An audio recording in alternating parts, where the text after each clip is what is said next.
invitation to join in this program. And over the coming months, I think the program will be attended by more number of delegates as well as the members and PGTs to make it a grand success. Once again, I thank to Dr. Dayasagar for conducting this program. Long live CSI. Thank you very much. Okay, then I think we will ask Dr. Sujani to present the case. Yes, right on time, yes, at about 11 o'clock. Yeah, please go ahead, madam. Share your screen and then start presenting it.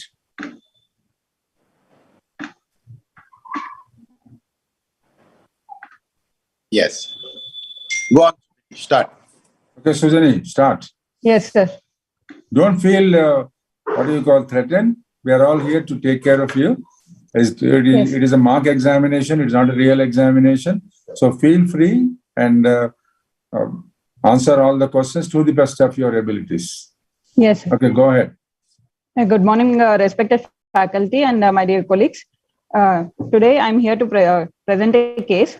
It is a case of a 15-year-old male, resident of Hyderabad, studying 10th standard, presented to our OPD with the chief complaints of dyspnea on exertion, progressing from NYHA class 2 to class 3 in the last 5 years, and palpitations on exertion, progressing from NYHA class 2 to class 4 in the last 5 years, and fatigue, progressing from class 2 to class 3 in the last 1 year. History of present illness. Patient has complaints of exertional breathlessness in the last 5 years, which was insidious in onset, progressive in nature. On exertion, initially while playing at school, he used to get breathless and tired easily and earlier as compared to his peers, and it was relieved with rest. That is NYHA class 2 symptoms. However, over the past 5 months, the dyspnea has progressed to a state where he gets breathless on walking to school, which is at the end of his street, or climbing less than one flight of stairs, and while bathing, suggestive of NYHA class 3 symptoms. And during this period, the sleep was interrupted by difficulty in breathing, requiring to wake up for want of air. It was associated with difficulty in lying down for the past 4 months, and he could fall asleep only by leaning against a wall. There are no diurnal or seasonal variations of breathlessness.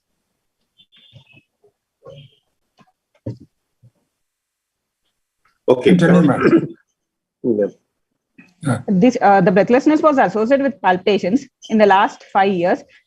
Initially, it was on exertion, regular, gradual onset and offset, and it was relieved with rest. However, over the past 4 months, he has palpitations even at rest, intermittent, irregular, with the presence of intermittent long cycles with short cycles. And it was not associated with syncope or polyuria at the offset of the symptoms. Just a moment. How has the child of about 10 years, for the first 4 months, you said palpitations, how have you elicited the history of an irregular and palpitation in this fellow? A young boy, how was he able to give you an irregular history of irregular palpitations? Sir, he's 15 years old, sir. I asked him to tap over the bed, how is feeling his rate, and he said that there were fast rate during some time, and then it was followed by slow tapping. Did you tap and asked him to respond, or did you ask him to tap and let you know? But generally, when you elicit in history, you yourself tap on the table or somewhere and then say your palpitation is like this, or your palpitation is the thumping type of palpitation, or it is a regular palpitation, it is a fast palpitation. So it is you who will give the lead rather than the patient telling you, at least a young boy of 15. Yes, an intelligent person, yes, but very difficult for him to actually emulate an irregular tachycardia. You can do it for him and he can respond. Yes, sir. Why did you ask for polyuria? Some supraventricular arrhythmias are associated with the polyuria at the offset, sir. Like what arrhythmia is commonly associated with polyuria? AV and RT, sir. So we're not expecting an AV NRT here, or are you expecting AV NRT over here? No, sir, because the palpitations are irregular, it may not be AV and RT, sir. In this setting, you don't expect a PSVT, but yes, you can have a digitoxicity slight thing, and you can have a PAT with varying block, but generally that is not associated. Rightly, it is just a negative history which you elicit. The answer should be, I just elicited the history as a part of completeness of my questioning in the history. Okay, okay. Yes. These dyspnea and palpitations were associated with fatigue since the past 1 year. It is insidious in onset and progressive in nature. The patient is feeling tired to do his usual daily activities also. And these were not associated with cough or hemoptysis or leg swelling or abdominal distension or chest pain. There are no history of neurological deficits, gangrene, abdominal pain, and there is no history of fever, joint pains, rash, and abdominal. What fatigue? Past history. First of all, what fatigue would you expect to give you hemoptysis and leg swelling? Sir, fatigue is what a symptom fatigue of low is associated cardiac output, with? Sir. When it is due to MS. So you're expecting a mitral stenotic lesion, and that is why you wanted to get this history, hemoptysis, leg swelling. Sir, the audio is not clear, sir. Okay, you're not able to hear me well now. Is it better? Yes, sir. So you think this patient might have a mitral stenotic lesion, and that is why you said that you wanted to elicit this history, but it is not there. It is not there. Yes, sir. So it's not likely that he will have mitral stenosis? No, sir. The absence of hemoptysis does not rule out mitral stenosis, sir. Okay, can still be, because you have clear history of PND. So it's not necessary that you will have this kind of advanced mitral stenosis in this case. Okay, okay. Go ahead. Yes, sir. Past history, he's born a full-term normal vaginal delivery with uneventful perinatal period. There is a history of febrile seizures in the first 3 to 4 years of life. And there is no history of failure to thrive or recurrent respiratory tract infections or history of cyanosis. There is no history of any regular intramuscular injections in the past. And there are no significant surgical interventions in the past. So despite this history of 5 years, sleep is disturbed. No, can I ask you a question, please? Yeah, please. See, you have you elicited history of any rheumatic fever in the past? Any history of rheumatic fever you have not mentioned? Yes, sir. He doesn't give history of rheumatic fever, sir. No, not what all have you asked?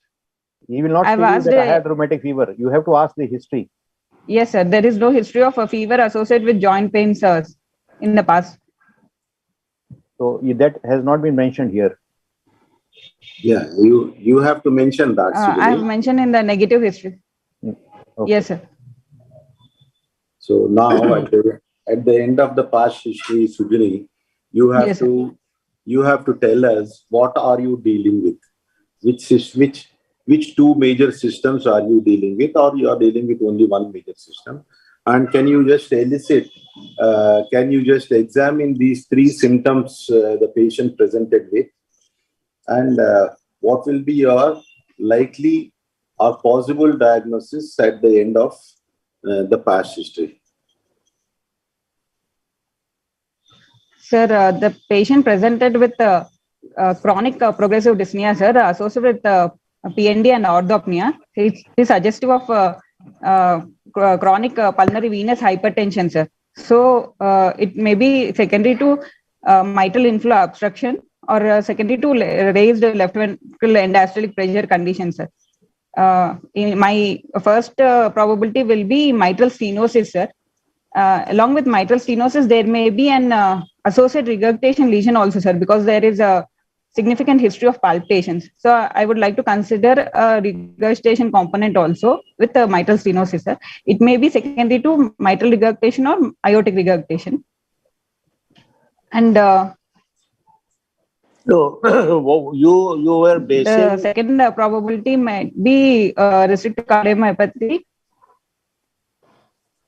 Okay. Okay, go ahead. Are you seriously considering the diagnosis of an RCM here with this history of orthopnea, PND?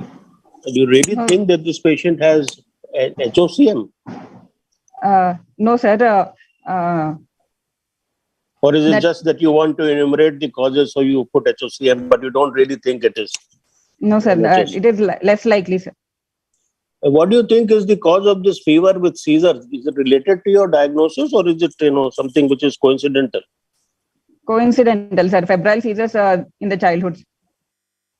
So what I would suggest is that whenever you have this kind of history, it's better not to mention it in the examination, because otherwise then the whole discussion will start on seizures. Sometimes this can happen, that instead of concentrating on the case, one of the examiners might start asking you about seizures in children and what are the causes and what is the relationship. So if it is not related to your diagnosis, I think it will be wise if you just skip that history.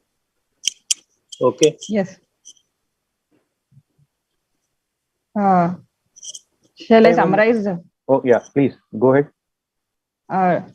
To summarize, the patient is a 15-year-old male who presented with the complaints of dyspnea on exertion since 5 years, which progressed from NYHA class 2 to class 3 and associated with PAD and orthopnea. This breathlessness was associated with palpitations, which was initially suggestive of volume overload state, but superimposed with arrhythmic type of palpitations in the past 4 months.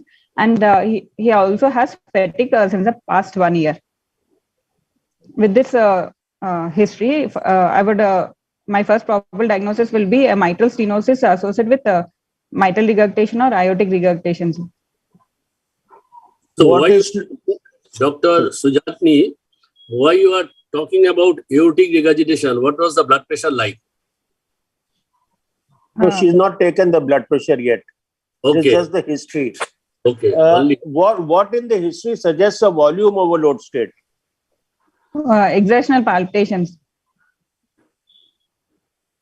Is that enough to tell you that? Sorry, can I take a few minutes now? Sudhir here. Yeah, please carry on. Okay, sir. Now, let me give some comments about your history. At postgraduate level, you need not say that the sleep is interrupted by all those things, lying down. You can say there is no history to suggest or history of paroxysmal nocturnal dyspnea for the last 4 months and orthopnea. That I think at postgraduate level you can tell. Then the next thing which I wanted was regarding the palpitation. Palpitation doesn't mean volume overload. So palpitation is a very, very non-specific symptom unless it is irregular. In detecting an arrhythmia, it is useful, but volume load versus other things, it is difficult. You know that mitral stenosis, one of the common symptoms is palpitation because of the loud fast sound and so many things. So if you take the history or the details of mitral stenosis, palpitation is a very common symptom. Now, volume overload, the palpitation is present at rest also. And then you have to ask, what about the third? Is it the force or the rate which is important? Because with exercise, you get symptom of palpitation. So an exertional palpitation has a lot of limitations to make a conclusion that the patient has volume loaded ventricle. If you want to say that, we have to say that the patient has palpitation at rest, which is more of a strength of contraction rather than the rate, and it is exaggerated. In mitral stenosis also, the patient's heart rate increases with exercise. So palpitation on exertion, you should not jump to a conclusion that this is volume overload. Then we get an impression that you have already biased with the diagnosis. Second thing was your palpitation. You said polyuria. It can occur during palpitation if it is prolonged, not at the offset.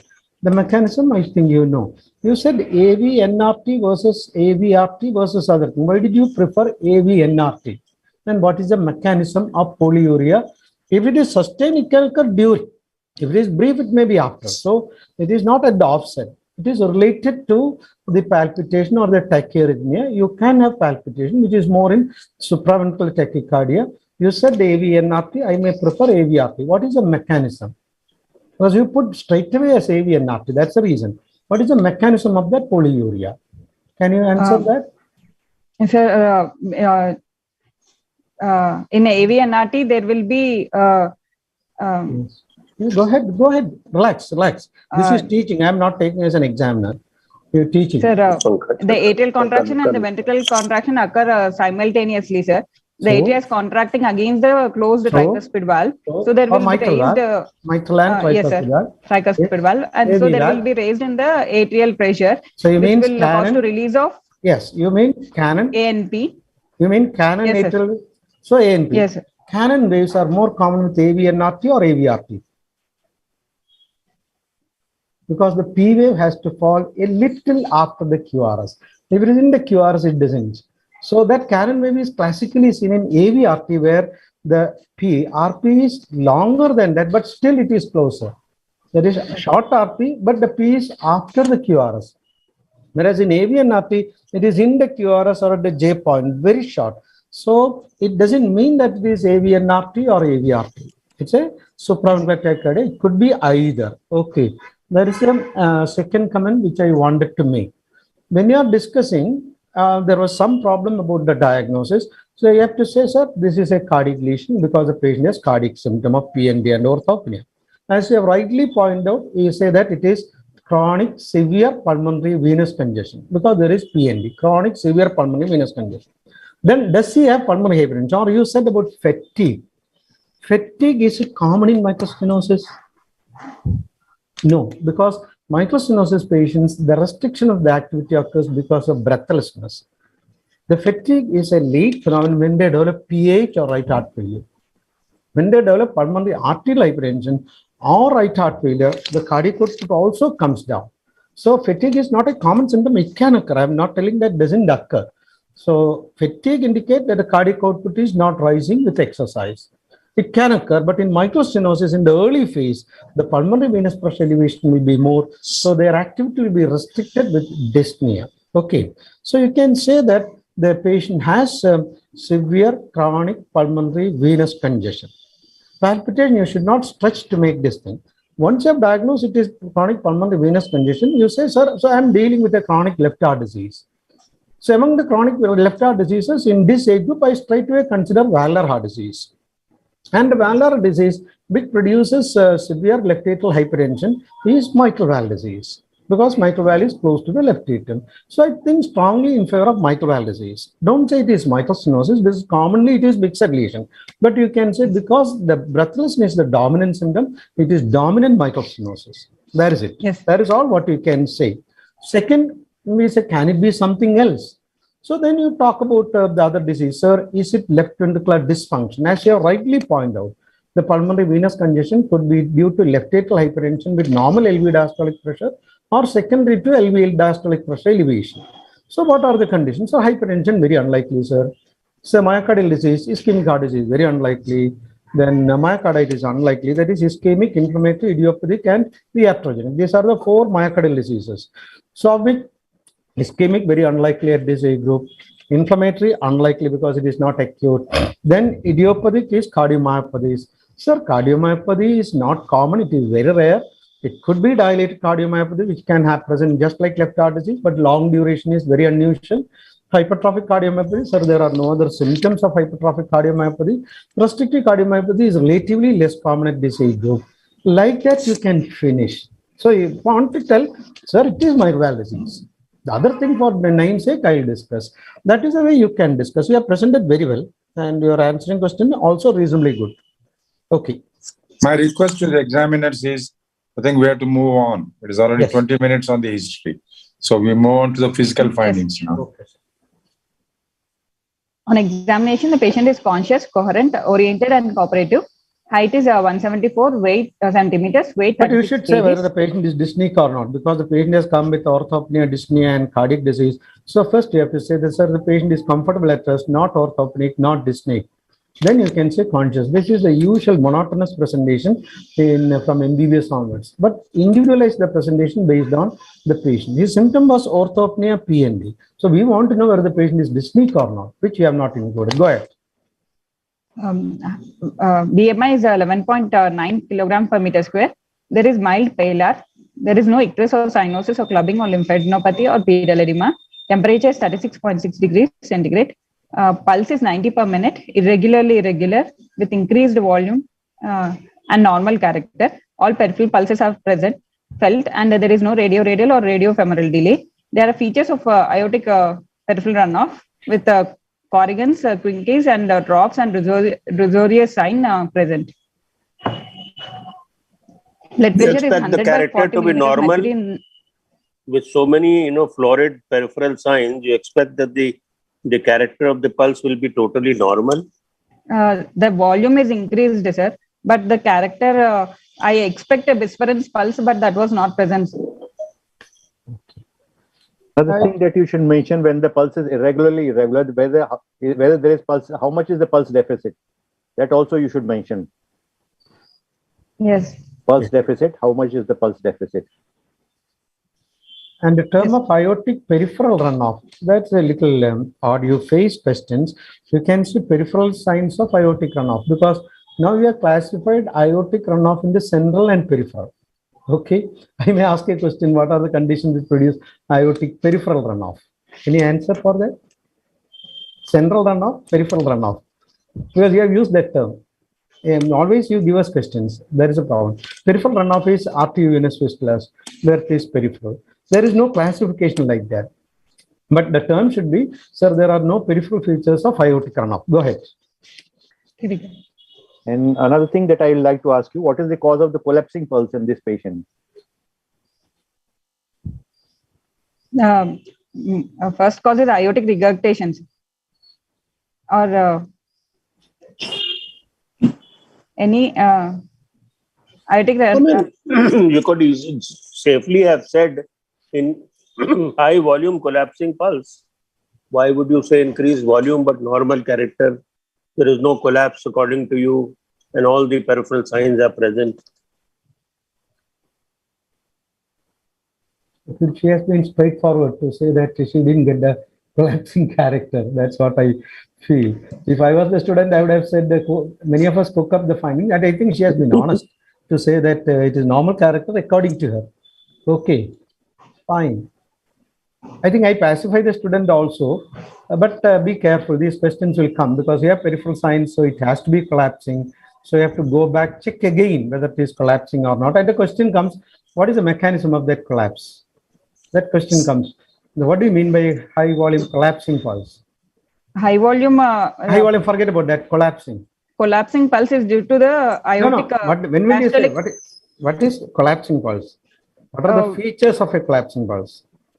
When it slips away from the palpitating. If you draw this thing, if you draw the, take the recording of the pulse, compared to a normal pulse recording, collapsing pulse will have, you are asked to record or draw a collapsing pulse and a normal pulse, which I usually ask the students to do. It is a rapid upstroke, ill-sustained peak, rapid downstroke, low diachrotic notch. What is the cause for that rapid downstroke? It is because as a large volume of the blood is ejected into the aorta at a increased pressure, the aorta will cause reflex peripheral vasodilatation, which cause diastolic runoff of the blood to the periphery. And there is also... No, sorry. There's a usual mistake. The collapsing character, rapid downstroke, is in systolic. It is not diastolic. It is in systolic. So in systole itself, the rapid ejection, whatever blood is available in the aorta, runs off into the periphery rapidly in systole itself. It is not in diastole. Okay. So the periphery and into the LV, both. Yeah. Yes. No, into the periphery because it's a systolic phenomenon. If it leaks into the ventricle, it will become a diastolic event. Yeah. So it is not a diastolic event. Yes. This is the common mistake will students do and say that it is a diastolic runoff. It is a systolic runoff because of the increased volume of blood going into the dilated vessels. And it is not a diastolic runoff, it is a systolic runoff. Which is the cause of this collapse. Yes. So it is not AR which is producing that rapid downstroke. Okay, fine. BP. Blood pressure is 100 by 40 millimeters mercury in both upper limbs. And in the lower limbs, the systolic blood pressure was 140 millimeters of mercury. Respiratory rate is 16 per minute, abdominal thoracic pattern. SpO saturation is 98% in all the 4 limbs. JVP is 5 centimeters above the angle of Lewis at 45 degrees inclination. Absent A waves, prominent V wave, and the respiratory variation was normal. Just a minute. Try to get away from JVP and second sound at the earliest in your examination. Now the question will be, what is the standard reference for JVP evaluation as per the current recommendation? Any level at which the upper column of the blood No, level it is in sitting position, head slanted down, and abdominal clothes loosened. It is in sitting position, and the reference point is root of the clavicle, not angle of Lewis. Normally, it is not seen at the root of the clavicle. If it is seen above that, it is abnormal. Okay, that is the current thing for cardiology postgraduates. Absent AV grade, prominent BA, you have to talk about the Y descent. You didn't mention about the Y descent. Well, Y descent is extremely important because you are dealing with a multivalvular disease. To diagnose tricuspid stenosis, that descent is important. Normal respiratory variation is agreed, but what about the abdominal jugular reflex? Whenever it is a borderline like this, 5 centimeters above the angle of Lewis, borderline. So you should look for abdominal jugular reflex. What was it like? Did you try for that? Yes, sir. Abdominal jugular reflex was positive, sir. Positive. Okay, you should say positive. The next question comes. When will you say it is positive? When on abdominal compression, if there is sustained elevation of the JVP level to more than 3 centimeters. Okay, for sustained means? 30 seconds. Usually 10 to 30 seconds. Okay, fine. Go ahead. This question comes. So JVP should be careful. Fine, go ahead. This was a video I recorded to elicit the Quincke signs. Fine, I think, okay, go ahead. Because these signs are not very important. Because what is the basis of all these signs? It is aortic runoff with a wide pulse pressure and the low diastolic pressure. So these signs, I am not very much concerned because you can spend brain for so many other things. Okay, go ahead. Yes. Cardiovascular system examination, inspection, there is precordial bulge, tracheal position appears normal.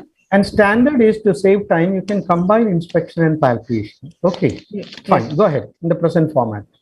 Apex is visible in the left 6th intercostal space in the anterior axillary line. Left parasternal pulsations are also visible from 2nd to 5th intercostal space. There are suprasternal pulsations present.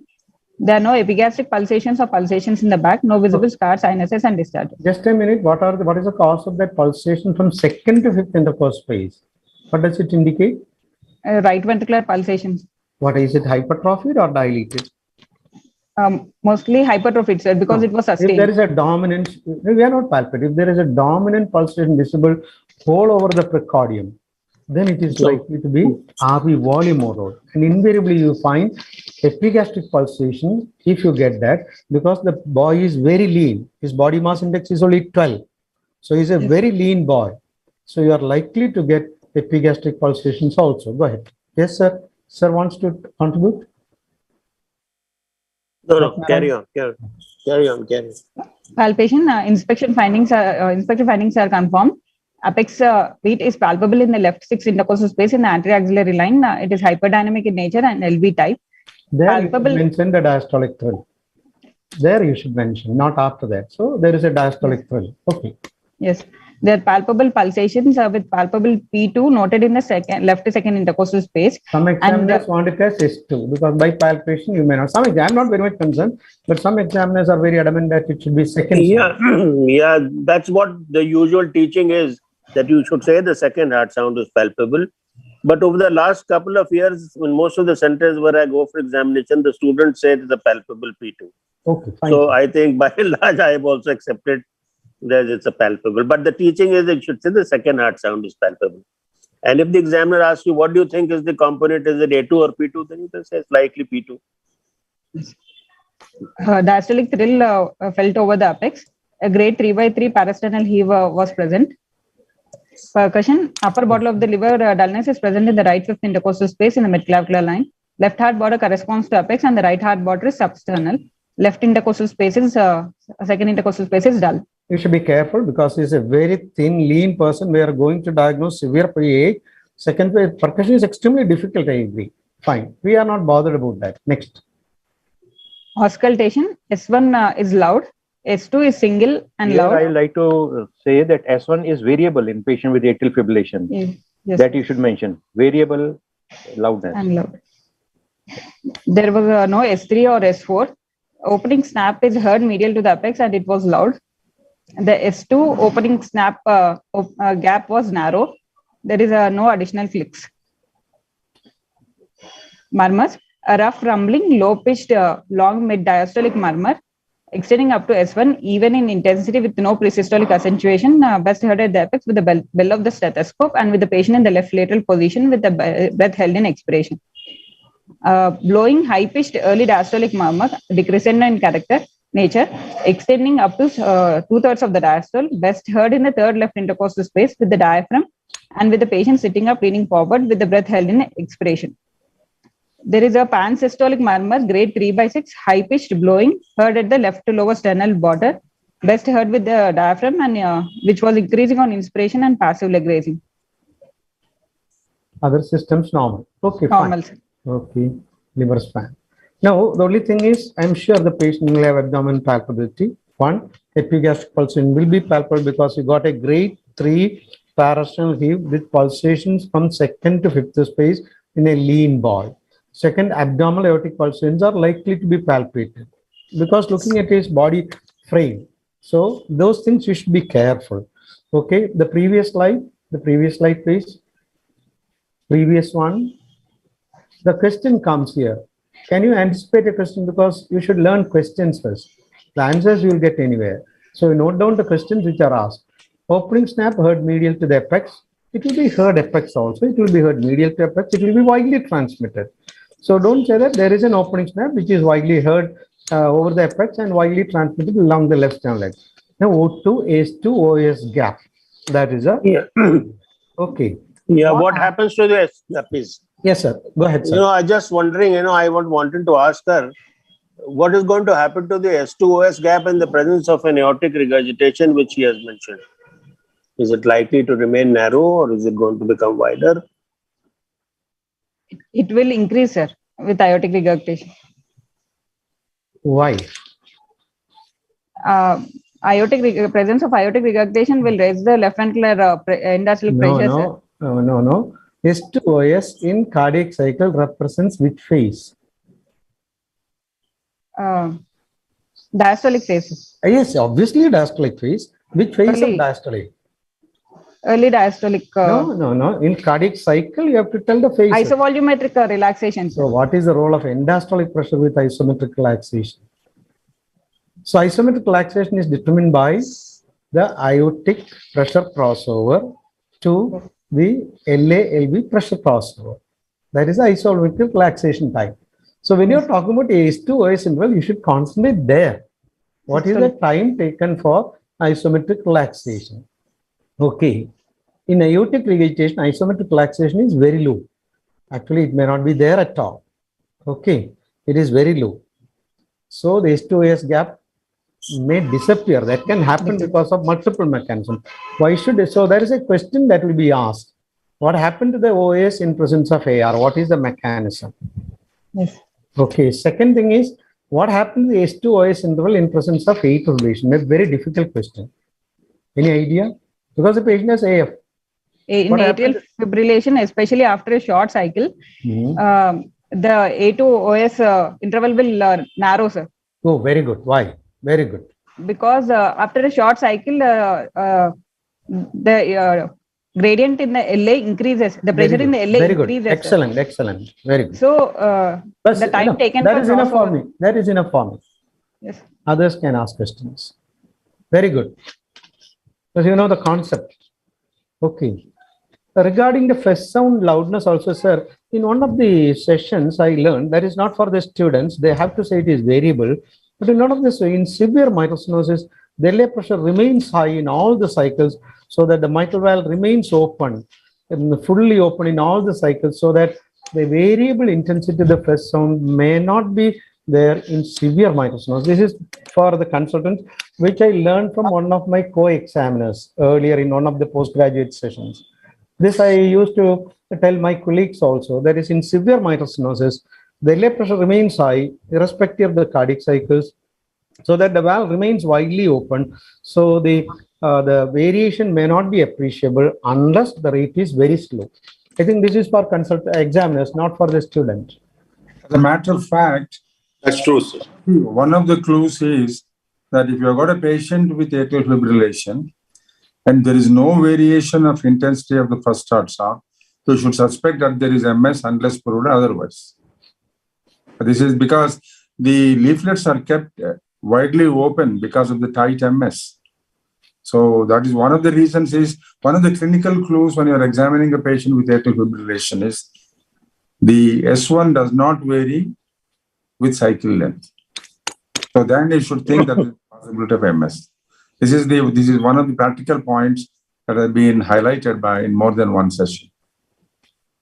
And as Dr. Sudhir Kumar has said, probably we should not confuse the candidate. I think probably it should be only at the level of the consultants. The examiner say if the candidate says variable intensity of the first heart zone, I think you should leave it there and then. Yeah, that's right.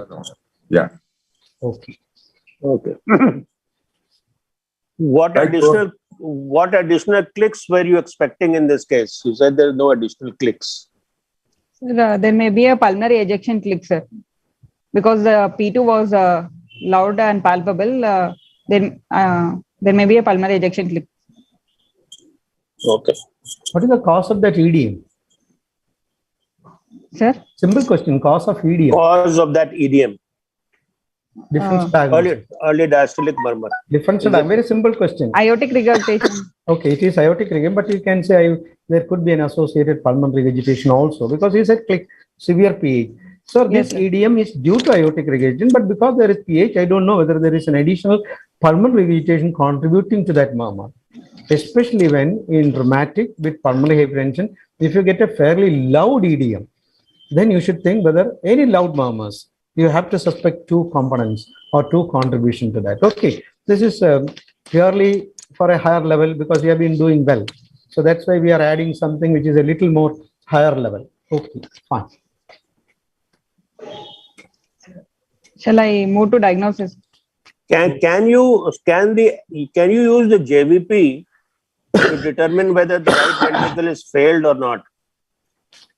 Can you use the JVP to determine whether the RV has failed or is not failing or is not decompensated?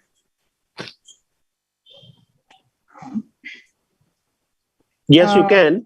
RV dysfunction, there will be raised JVP, and with severe TR, so that is, there may be CV waves.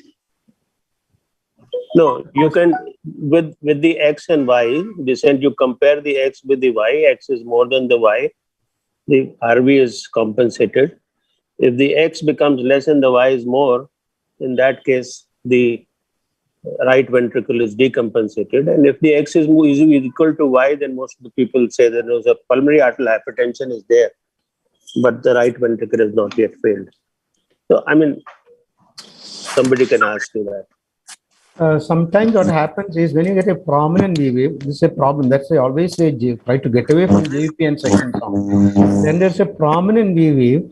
The V wave is contributing. The mean pressure may not be high, and it will be extremely difficult. Whenever it is prominent V wave, some examiners have taught us that you take the peak of the V wave to the trough, and midway through that may be the mean pressure. So mean pressure should be taken. Abdominal jugular reflex, that always asked. What is the importance of that? If there is a sustained elevation, it indicates that the right ventricle is not accommodating that volume. Indicate that the right ventricle is dysfunctioning. There is also a data to say that earlier data that a positive abdominal jugular reflex indicate that the pulmonary capillary pressure is more than 15 millimeters of mercury. I think it is 15 or 20 millimeters. That was early data. Abdominal jugular reflex correlated with the pulmonary venous pressure. Obviously, if the pulmonary venous pressure is high, the patient is likely to have right ventricular dysfunction also. These are something which I would like to add regarding abdominal jugular reflex. Second question will be, what are the conditions where you get some people say abdominal jugular reflex is negative. Never say that. Either normal or it is absent. It is normal, abdominal jugular reflex is positive, or abdominal jugular reflex is absent. Can you tell me the condition where abdominal jugular reflex is absent? That is more specific. Normally also it can go up. Seldom you keep it sustained for 15 seconds. You did the abdominal jugular reflex, the JVP is not going up or not coming up. What is the condition you suspect? There may be a Budd-Chiari syndromes. Okay, IVC obstruction. You say that IVC. IVC obstruction, SVC obstruction. SVC obstruction, obviously it will be engorged. Okay, fine. Go ahead. Yeah, this is Dr. Dasai. I just want to make one comment because this X wave and Y descents, whenever there is TR, there is the X descent becomes blunted, and that cannot be used for evaluating the RV function because X descent is totally obliterated, and in severe TR, the X is replaced by a positive wave. Although it can, this is rule of X and Y can be used in the absence of TR, but in the presence of TR, it becomes difficult. Right. Okay, please go ahead. Sujani. Diagnosis. My diagnosis is a chronic rheumatic heart disease with aortic and mitral valve disease, mixed aortic and mitral valve disease, severe mitral stenosis with significant aortic regurgitation, severe tricuspid regurgitation and severe pulmonary venous hypertension with moderate pulmonary arterial hypertension, atrial fibrillation with controlled ventricular rate, not in failure, in NYHA class 3. There are no features of acute rheumatic fever or infective endocarditis, and there is anemia. What is moderate pulmonary arterial hypertension? When the mean how pulmonary did you come artery to pressure. that? No. Clinical. In this clinically, how you made out this to be moderate pulmonary? There is sustained right ventricular We'll the clue. I'll give you the clue because it's a very difficult thing. Certain things you can say the diagnosis is clear. For microstenosis, you have not put the severity. For aortic regurgitation, you have put it as significant. Tricuspid regurgitation, you have put it as severe. I thought that you should have avoided those areas where you are not sure. Whereas microstenosis is mild, moderate, or severe. Severe. You could have put there. You have not put there. Aortic regurgitation, mild, moderate, or severe? Moderate. No, severe. Because the diastolic pressure is 40, you have all the peripheral signs. So why do you want a long murmur? LV apex is in the sixth space in the anterior axial line in a patient with microstenosis. So that is a problem. That is an area where the examiners may be a little unhappy. Microstenosis is severe because he has severe symptoms. You have said short, all those things. AR is severe. But you should know why the systolic pressure has not gone up. That's a question awaiting you. TR, how can you say it is severe? You have not seen the JVP elevated. So you have said the B wave is just prominent. So we can't say it is, you can say tricuspid regurgitation. As Sir said, how to clinically get mild, moderate, or severe pulmonary hypertension. Severe pulmonary venous hypertension, great, because the patient has orthopnea and PND, the pulmonary capillary pressure is likely to be more than 25. But how can you assess the severity of pulmonary hypertension clinically? Indicators will be symptoms of pulmonary hypertension like extreme fatigue, JVP showing prominent A wave in sinus rhythm, ejection click, early diastolic murmur, and right ventricular fourth sound in sinus rhythm. Now here you could not pick up any of these things. Okay, so you should not say it is moderate. It could be severe. So you say that if I am the student, I will say chronic rheumatic heart disease, aortic plus mitral valve disease, or multivalvular heart disease, chronic rheumatic. Microstenosis severe with pliable valve because you have got opening snap. Aortic regurgitation severe. Then pulmonary, that has produced pulmonary hypertension. So go to that. Severe pulmonary venous hypertension, pulmonary arterial hypertension, tricuspid regurgitation. That is a sequence because mitral valve disease or left heart disease has produced pulmonary venous hypertension, passive or probably reactive pulmonary arterial hypertension, and the TR you think it is functional rather than organic. So that is the sequence. That is a physiological sequence. So you put it like that. Microstenosis severe with pliable valve, aortic regurgitation severe, severe pulmonary venous hypertension, that severity is okay. Pulmonary arterial hypertension, tricuspid regurgitation, not in heart failure, like that. Okay. Sir? I have one comment regarding the final diagnosis. Madam Sujani has said it's a mixed valve disease. Could you just define or separate out what is mixed valve disease and multivalvular heart disease? Sir, it is actually a multivalvular disease, sir. Mixed is the same valve with both stenotic and regurgitation lesions. Yeah, so you should be careful because you said that is a mixed valve disease. Yes. Although it is mixed valve disease in some conditions, but it is MS and AR, there are two different valves are involved. So it's a multivalvular heart disease is more appropriate rather than mixed valve disease. I think a clear definition should be made. Yes. Okay, go ahead. Dr. How much Sujani? time have we left? How much time do we have? 30 minutes, sir. No, we still have half an hour. Oh, okay. Dr. We Sujani, can go ahead and then see the investigations and then Dr. Sujani, evaluate the candidate about the ECG, chest X-ray, Yes. and echocardiogram. Sir, this is a 12-lead ECG. So Dr. Tyagi wanted to ask a question. what percentage of patients do not have history of rheumatic fever? 50% don't have a history of rheumatic fever, sir. And what apart from mitral, the arrhythmias, what are the other causes of rapid worsening of heart failure like this occurred in this patient? Anemia, fever, thyrotoxicosis.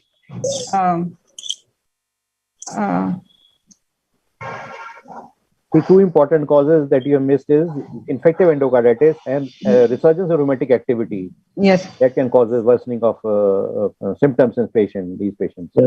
Especially when he did not have any injection given, despite the fact that he had, symptoms for 5 years, he was not given any treatment. Or maybe he was given oral penicillin, which is not as effective as the injectable one. Yeah, proceed. Okay. Yes, sir.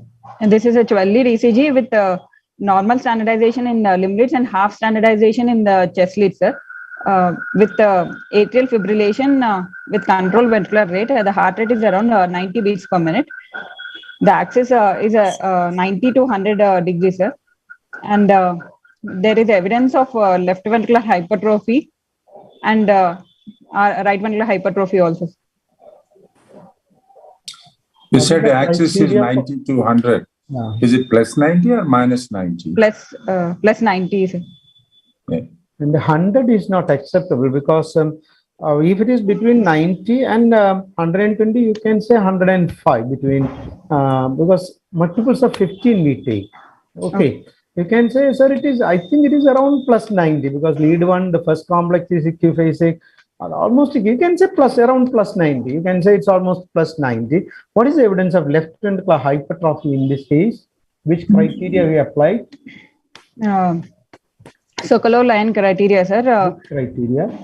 Sokolow line criteria. Among that, which you have applied here?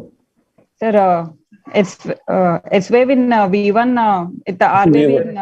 There is no S wave in V1. No, S in But V1. R wave amplitude alone is 20 more than millimeters. 35, sir. It is Where? around 36. It is No, half remember standardized. it is only half standardization. Oh, Precardial fine. lead is half standardization. Oh, great. So it is V25S plus a V6R or a V5R, which had made you think that this is it. And the No, I just individuals want to- I just want to ask the candidate, is plus 90 QRS axis in a boy of 10 years, is it normal or abnormal? he's 15. Yes, sir. He's 15. So, It is abnormal, sir. You know, so 15 is abnormal. So what does that indicate here? Right ventricular hypertrophy. Is there any other sign on the ECG which says there is RVH? Predominant R waves in the V1, sir. A lack of S and the wave. ST depression. A lack yes. of S wave. There is no S wave at all in V1. Yes. That is one of the minor criteria is if the S wave is less than 5 millimeters, it is indirect evidence of RVH. especially in boys, young people, children. Yeah. Children, you find good SW. You should know about Sokolow's criteria. You should know about Cornell's criteria. You should know Cornell's index. You should read these things and Romit's SS criteria. For academic knowledge, you should, may not be very important in application, but you should know this. And Cornell's index is the one which is more specific. Okay, you should know these things. So your impression from this ECG, does it tally with your diagnosis clinically? And so if so, what are the things which are concordant with the clinical diagnosis? Number one, atrial fibrillation. Yes, sir. Atrial fibrillation and there is a left ventricular there is hypertrophy. biventricular. According to it is Biventricular. Yes, sir. So Biventricular. it is compatible. Yes, sir. So it is compatible with your diet. Despite severe AR, you have an axis of plus 690 or a little more than that. and monophasic are in V1. So what do you think about the PA pressure? PA pressure is at least moderate pH will be present. When you find that this thing is plus 90, it is likely to be more than 60 millimeters of mercury. Okay. What about the atrial fibrillation? Keeps on talking about moderate PAH. Could you just define what is moderate PAH? When the mean pulmonary artery pressure is between 35 to 50 millimeters of mercury, it is moderate pH. What level of, Are you practicing it? pressure do you develop tricuspid regurgitation? Functional. Sir, I was unable to get the questions. At what level of RV systolic pressure do you get functional tricuspid regurgitation? Generally. When it is more than 50 millimeters of mercury. More than 60, yeah, anyway. Okay. So this patient has a tricuspid regurgitation. Yes. Was it organic or functional? It may be functional, sir, because there is other evidence of pH. It may be functional. It should be done, not it may be. How do you differentiate an organic TR from a functional TR at the bedside? At the bedside, organic TR is a low pressure TR, sir. It will be a short, low pitch murmur, sir. That is low pressure TR. Any other method of distinguishing it?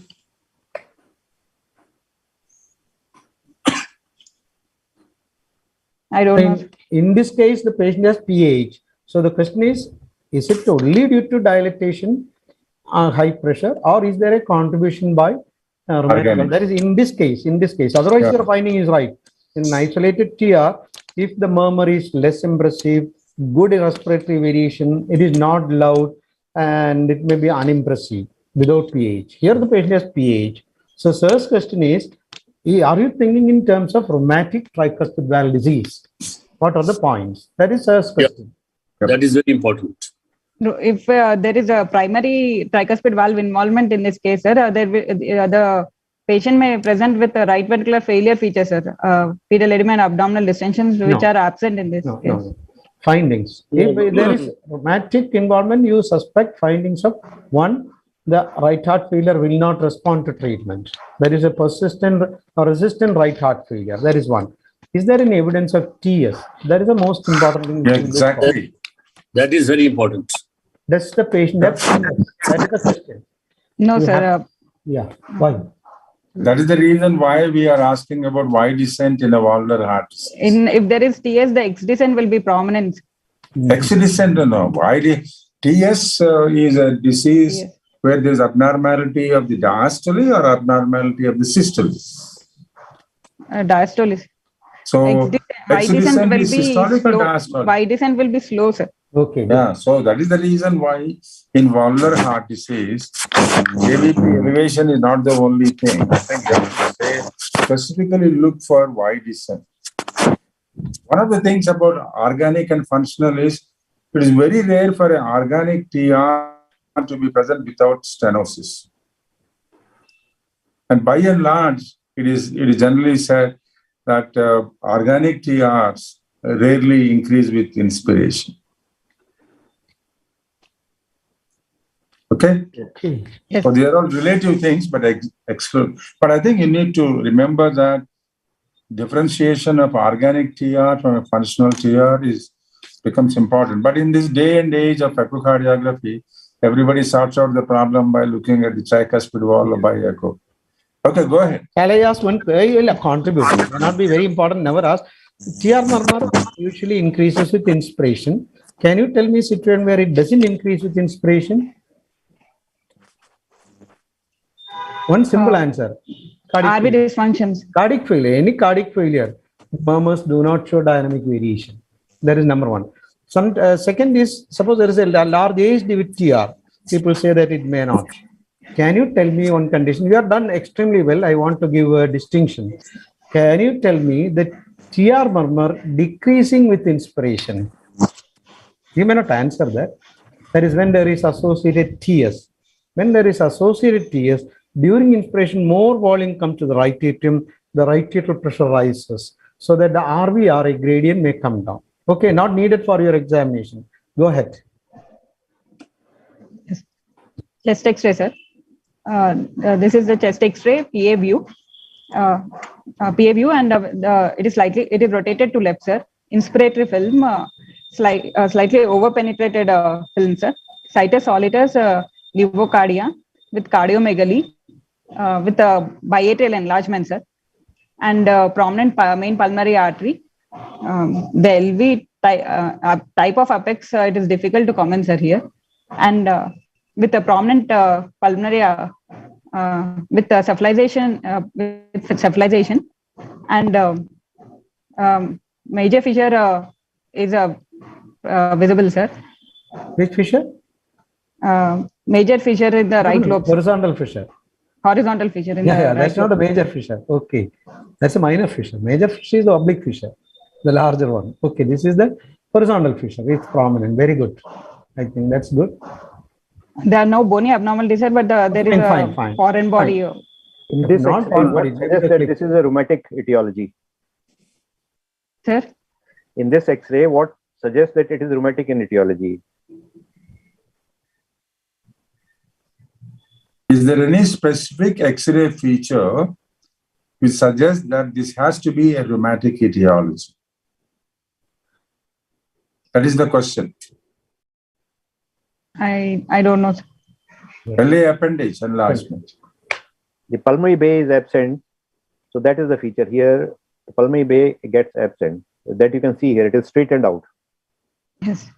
It's very important, actually. The left atrial appendicular enlargement is because of the inflammation of the left atrial appendage, not predominantly because of the LA volume load, but predominantly because of the inflammation of the LA appendage, which occurs in rheumatic. No, I just want to ask the candidate: is there evidence of pulmonary arterial hypertension on this X-ray? Except the... No. Listen to the question properly. Yes or no? Is there any evidence of pulmonary arterial hypertension on this chest X-ray? No, sir. But you said moderate pulmonary hypertension. Yes, sir. What about the pulmonary artery? Main pulmonary artery is dilated. So why don't you... The right pulmonary artery is also prominent. So why do you not want to call it a pulmonary arterial hypertension? So the next any question condition which increase the flow will also cause pulmonary artery dilatation. No, do you think this is increased pulmonary blood flow? No. No. Why do you want to go to... The pulmonary bay is full and the right branch of the pulmonary artery is very prominent. So how do you explain without hypertension? So the approach to main pulmonary artery dilatation, that's the issue here. Look at the RPA. Both are dilated. It means either an increase in the flow, increase in the pressure, or both. So is there any evidence of increase in the flow? Plethora? No. The vessels are not prominent peripherally. There are no large end-on vessels. So it is not an increased flow. So it is an increased pressure. The next question is it pre-capillary or post-capillary? There are prominent upper lobe vessels. Horizontal fissure is prominent. So you think it is post-capillary PH. That is the way you have to answer. MPA is dilated. Look at RPA. If both are dilated, it means either the pressure has gone up or the flow has increased or it's a combined. So that's my question. That my question here is right pulmonary artery dilated? That I was not able to make out. Why you can? It is not dilated. You don't have to agree with the examiners. There is mild dilatation of right, more of left. No. You see, for the right descending pulmonary artery to be dilated, to be labeled as dilatation, its diameter should exceed the diameter of the trachea. Trachea. Yeah, it is not. Yes. It is not. Okay. Is there any evidence of pulmonary venous hypertension other than the upper lobe venous distension? Name the radiological signs. Cephalization will be present, sir. No, name the radiological signs other than cephalization. Curly A lines and curly BA and Curly A lines. How often have you seen, ma'am? Curly A lines. What do they represent? What is the anatomical counterpart of curly lines? What are they due to? Interstitial edema. Is it edema or something else? What are they? They are dilated fibrotic lymphatics. Okay. What are the other signs? Like perihilar haze, peribronchial cuffing, fluid in the minor fissure, pleural effusions. These are all the other signs of pulmonary venous hypertension. So you don't have to look only. And what is your criteria to say upper lobe venous distension? Normally, the lower vasculature is prominent. No, that is cephalization. What is the criteria? Second intercostal space. You look for the width of the veins should be more than 3 millimeters in size. Shall I ask a question? Why normally the lower lobe vessels are prominent? Gravity. Gravity is the common answer, but that's not. Normally, the lower lobe is more voluminous than the upper lobe. Second, lower lobe expands more than the upper lobe because the upper lobe, the ribs are crowded and it doesn't expand much. The lower zone, the ribs are free, it expands, diaphragm goes down. So more air enters the lower lobe, definitely, much more. So flow has to be more to the lower zone. That is the main thing, not the gravity as such. Even otherwise, it will be more to the, in supine position also, it will be more to the lower zone. Okay, go ahead. When you read this X-ray, previous one, just test. When you are reading, I will put it like this. If I am the student, I will read like this. Sir, chest X-ray, PAV, all those things. There is cardiomegaly with a CT ratio of approximately, you can to say. That's some example. Approximately 60%. So Apex, I am not sure, but it looks like RV type in this, but I may not touch that. I will say it's a definite left atrial enlargement because we want that first rather than saying biatrial. So there is a definite left atrial enlargement as evidenced by the double shadow and the lifting up of the bronchus, but I can't see the appendage, but I am not sure that left upper border is a little round. That is not the usual pattern of LV. Then you go to the pulmonary vasculature. That is the upper lobe vessels are prominent. There is a horizontal fissure. The main pulmonary artery is dilated. Then comes to the right heart. That is the way you go. From the left ventricle, mitral valve, left atrium, pulmonary vein, pulmonary artery, right ventricle, right atrium, like that. Then you will not miss. And superior vena cava shadow also have to look into, because there was a question on organic TR. If the patient has huge right atrium with an SVC shadow persisting, that is one of the radiological clue for or clinical clue for organic tricuspid valve disease. Okay, go ahead. So when, as you rightly said, when you start with describing the X-ray, go by the salute. Either start from the left side or from the right side. So starting with the right side, go to the superior vena cava, the azygos, the right atrium, go to the left atrial double sensitivity, go to the right or left ventricle, then the left atrial appendage, main pulmonary artery, aortic knuckle. And then go to the pulmonary venous and pulmonary artery. The question often asked is, what is the difference in the vasculature between increased pulmonary blood flow and venous congestion? The difference is that when you have increased pulmonary blood flow, the upper and lower lobe veins are equally prominent. While when it is pulmonary venous hypertension, the upper lobes are prominent, but the lower lobe veins are now conspicuous by their absence because of venoconstriction. So this redistribution occurs, which is not there with increased flow. I think we should move along for the echocardiogram. Yeah, please. This is a. We'll cut short because we have a session on for 30 minutes on multivalvular. So we'll make it brief and we'll spend time on management. Because we have only 12 minutes now. This is a plaques view, sir, showing a dilated LA and dilated LA and LV and RVOT, sir. The mitral valve is thickened with the AML thickened and doming of the AML. PML is also thickened and it is restricted in mobility. Aortic valve is also thickened. Okay, it is opening well. Aortic valve is opening well. The mitral valve restricted You should measure the gap. That is important in assessing the severity. You should mention about the subvalvular apparatus if it is visible. Okay. And in multiple views, you have to look at the valve score also to see whether it can be opened or not without surgery. Aortic valve, you can see it is taken, but opening well. Yeah, sir. No, sorry. That's what I was saying. That's opening well. A little thickened though, but opening well. Okay. This is a color flow across these valves, sir. There is significant aortic regurgitation present along with stenotic turbulent jet across the mitral valves. Okay. This you should read up because that there is no point in asking questions on that. You should know all the criteria. Okay, fine. This is a apical 4-chamber view, sir, showing enlargement of all the 4 chambers. Left heart chamber. I don't think RV is enlarged. You can't make a comment that RV is enlarged, RA is enlarged. I disagree with that. It's not enlarged. Can say that you can have multiple views and later assess, but in this view, LA is grossly enlarged. Yes. That's the only thing. But what is the negative thing in this, which said in the diagnosis we have been discussing? The tricuspid valve. You should concentrate on the tricuspid valve and clearly Looks quite competent. normal, non-rheumatic. There is no organic tricuspid disease. That is what we want.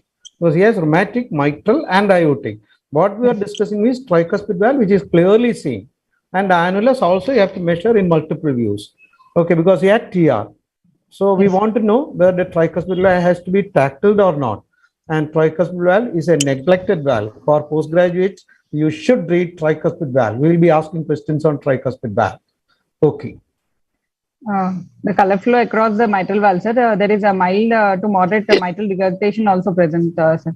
Don't assess the severity of mitral regurgitation based on this. Because there are so many factors which can modify the color jet. The color jet is influenced by so many things.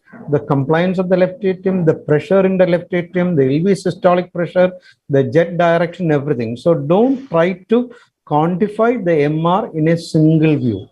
You should have multiple this. Otherwise, you should have measured all the other parameters like vena contracta, all those things.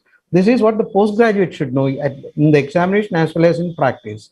Because depending on this color jet alone, you should not make a judgment.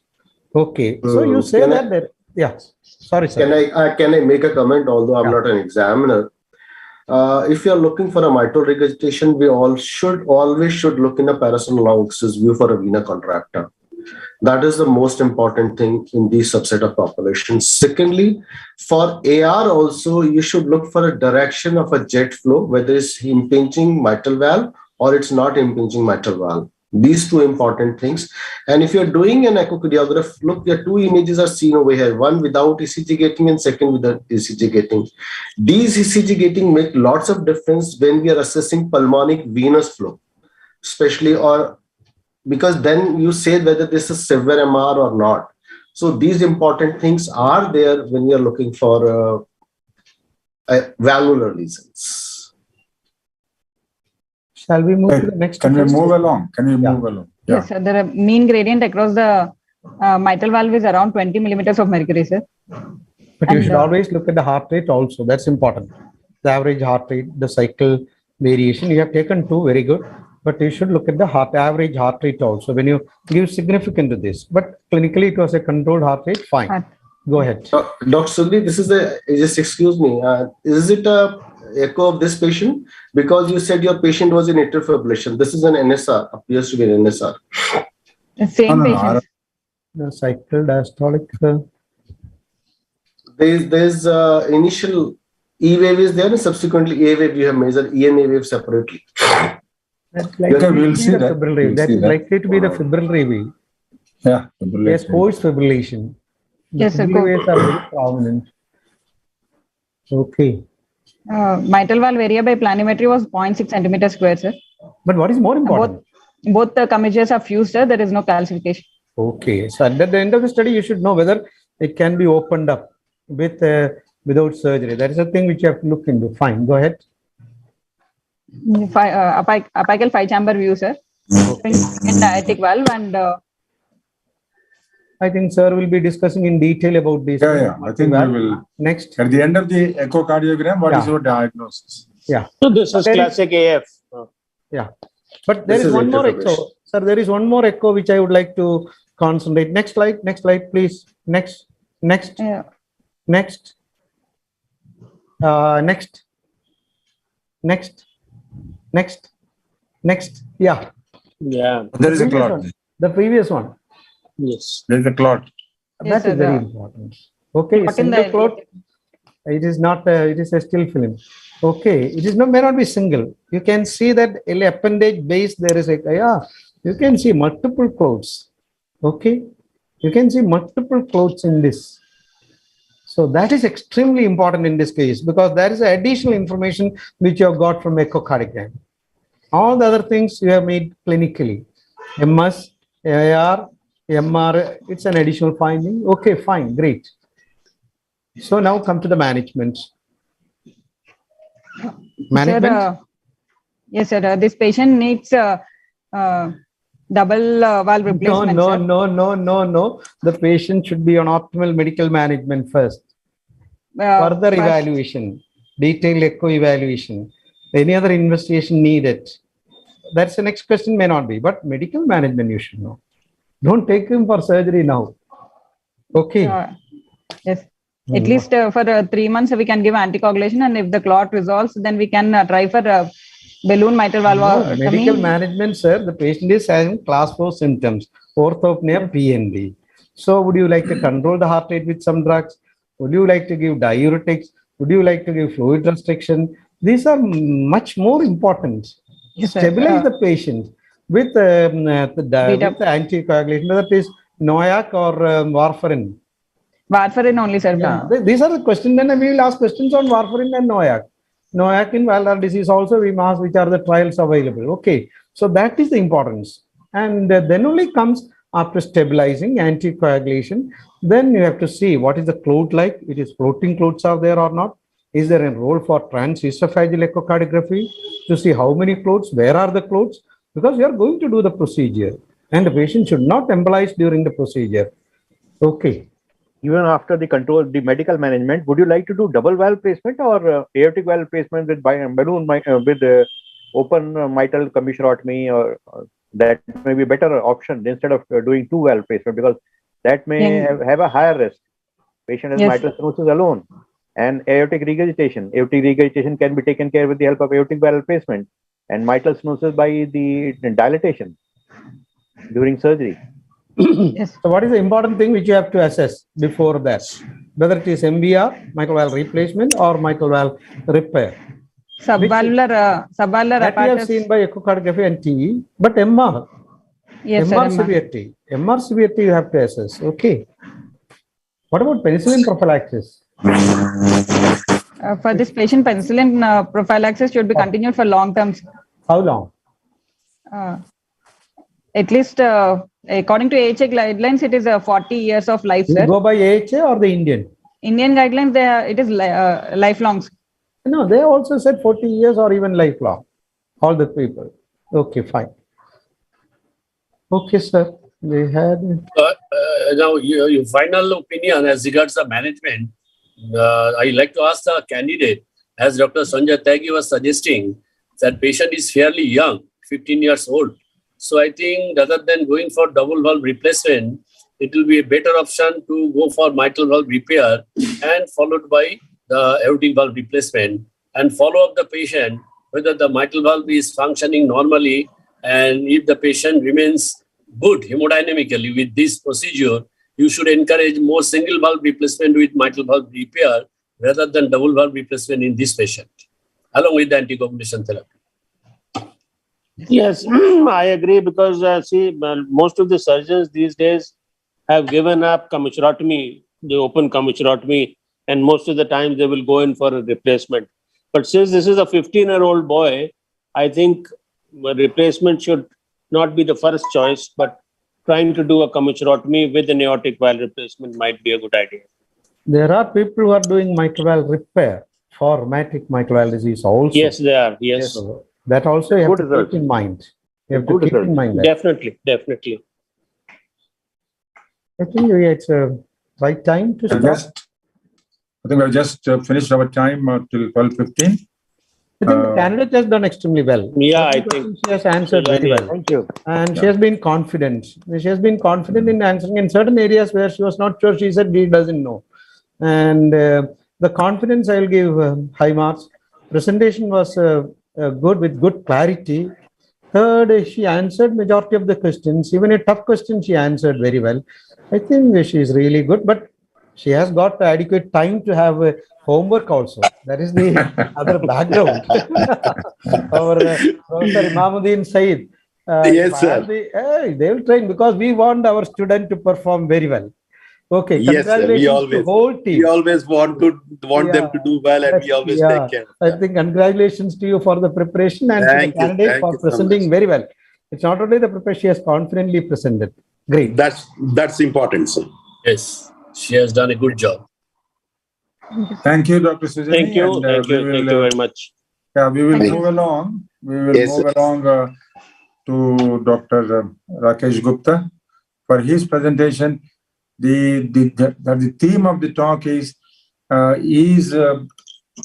Doppler the gold standard for evaluation of multivalvular heart disease. Over to Dr. Rakesh Gupta. Thank you very much. I hope you can see my slides as well as my voice. You can hear? Yeah. Your time is for about 30 minutes, sir. I'll try to finish it by less than that. Thank you very much for giving me this opportunity to talk on this platform. I'm obliged to all of you, especially Dr. Dayasagar Rao. This is what multivalvular heart disease strength and pitfall of echocardiography. I would like to share, since I was discussing from CSI Telangana, this is where I belong to my alma mater. I was there in 1974 to 1979. 79. This is what the picture of that KMC at that particular time. A lot of greeneries, very good medical college, excellent education, and I still remember those times when everything was clinical. We hardly had anything except for ECG and X-ray chest in cardiology. Well, whatever I'm going to discuss is they are based on certain guidelines. Latest update, now they are not in guidelines, and some personal experience from 1986 to 2022 in my career. Stage of progression, why I said this particular thing is asymptomatic severe versus symptomatic severe. Because today, many people, they come with valvular heart disease. They are asymptomatic but severe. That's what's important to differentiate and distinguish before they have a dramatic fall in their dramatic increase in the cumulative mortality. Other modalities which are of useful are cardiac catheterization. I'm going to not go in detail of that, but 3 dimensions echocardiography has plays a significant role as on today. Whether it's aortic valve area or rheumatic heart disease and mitral stenosis, these 2 things, they really make a lot of difference by transthoracic oblique transesophageal echocardiography. Treadmill or bicycle exercise, it helps unearthing the symptoms with which the patient is saving with, or he's not expressing his illness, now they're in severe rheumatic or severe valvular heart disease. Dobutamine stress echo, it's really helpful in multivalvular diseases. Whenever you have the multiple valvular diseases, patients present aortic stenosis with low flow, low gradient aortic stenosis. Here, the dobutamine is quite helpful. Dobutamine or multi-detector computed tomography to assess the calcium scoring. Cardiac MRI has played a significant role in certain important conditions, especially regurgitation over a period of time in assessing in mixed disease. Let's get down to this journey of mixed valvular disease. I'll start with this case of MS with AS. If you look at the case of mitral stenosis with aortic stenosis, this is what an M mode diagram across LV. When we look at this, interventricular septal and posterior thickness are high normal as per as ASC guidelines, almost 10 millimeters in thickness size. When we look at this valve, both mitral as well as the aortic valve, they are thickened with restricted cusp motion, whether it's aortic or mitral valve, both of them. As Dr. Sudhya Kumar was saying earlier, look at the valve opening, which is seen over here. And this is very good parameter in assessing the severity of those valves. As one of our own colleague from Pondicherry was talking of this paper, earlier he used to say 0.6 as a diameter, 0.6 is a cusp separation. Now he's talking of 0.5, suggesting a severe mitral stenosis. We have this patient along with the mitral stenosis, aortic regurgitation, as well as the mitral regurgitation in the subsequent population. We looked at the aortic valve gradient, and this patient was almost peak velocity of 4.63, mean gradient of 50.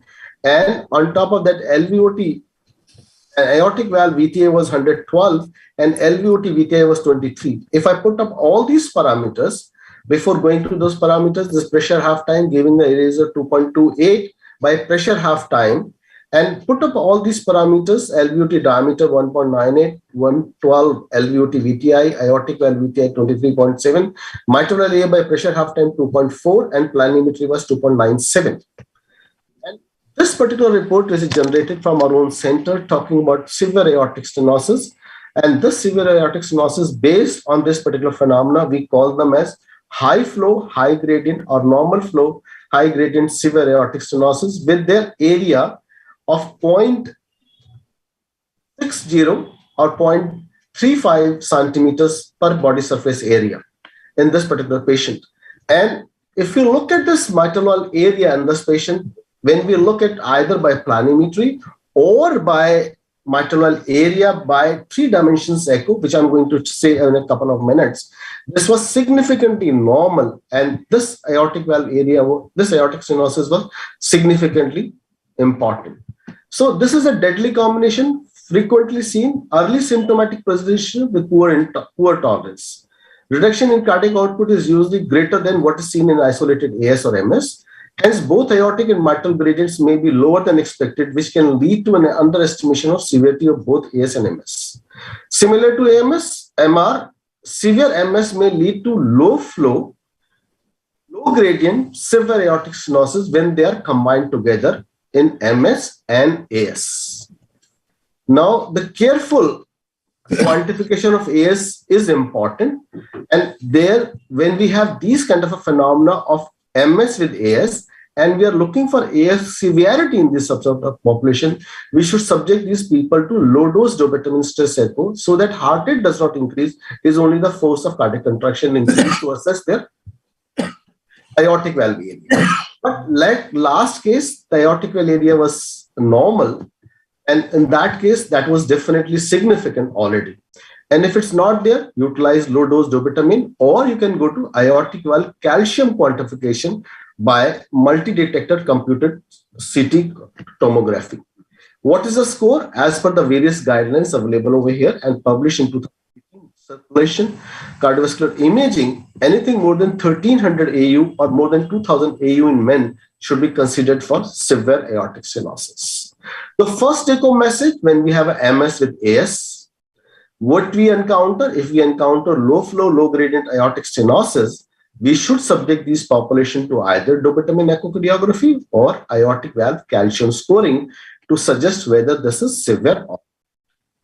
Next, move on to MS. When we have an AS, we have an MS associated.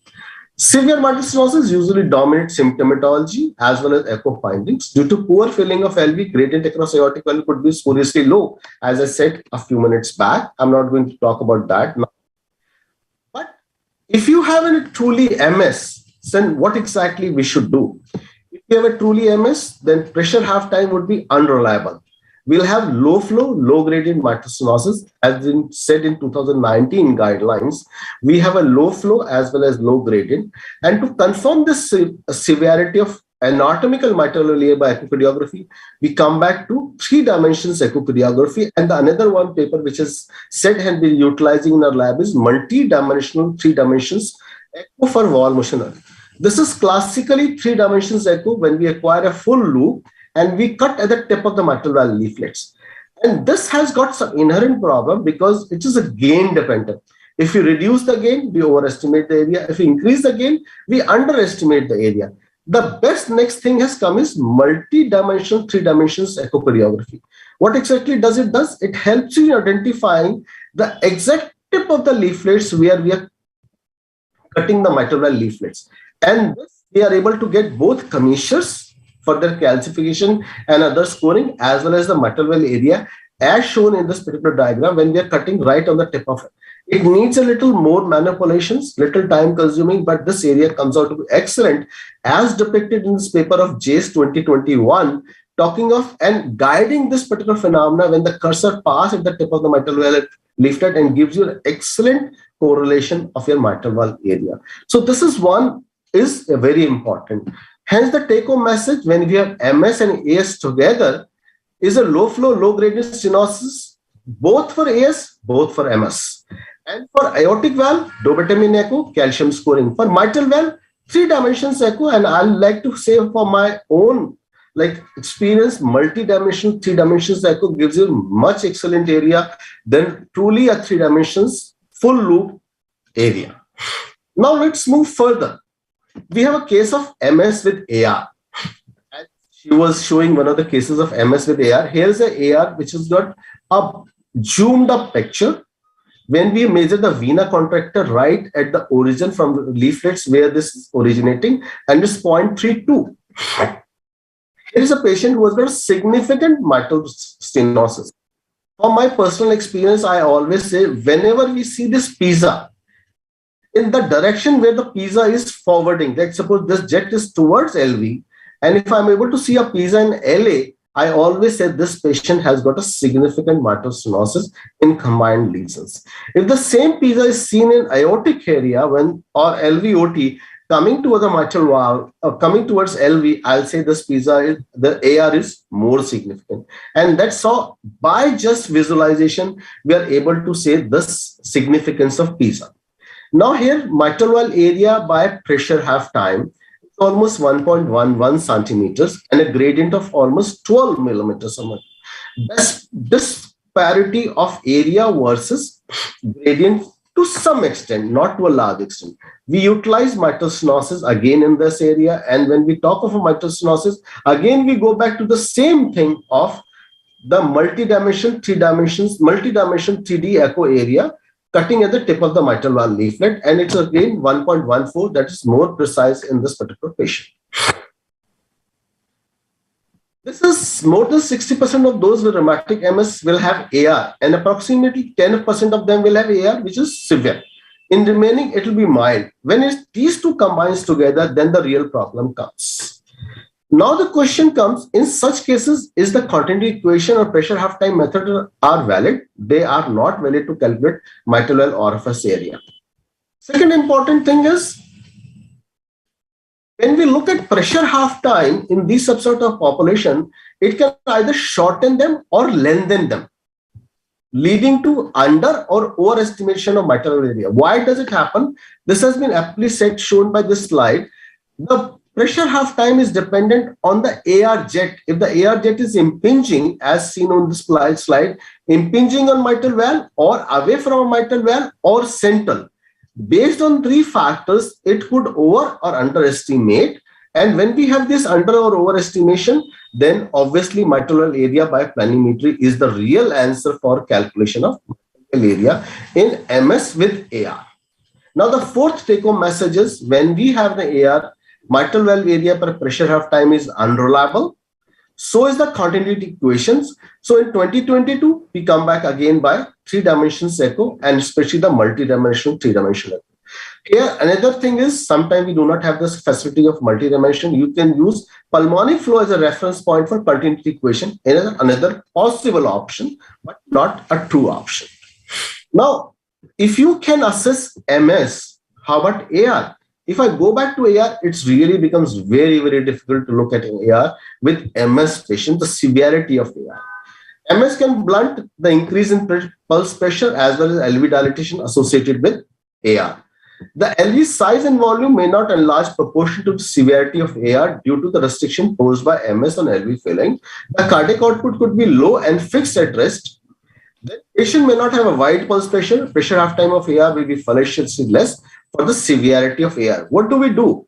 This is what sign I could find on the literature was, if AR is significant grade 3 or grade 4, look for aortic diastolic pressure. If it's less than 70 and more than 40, possibly AR is significant.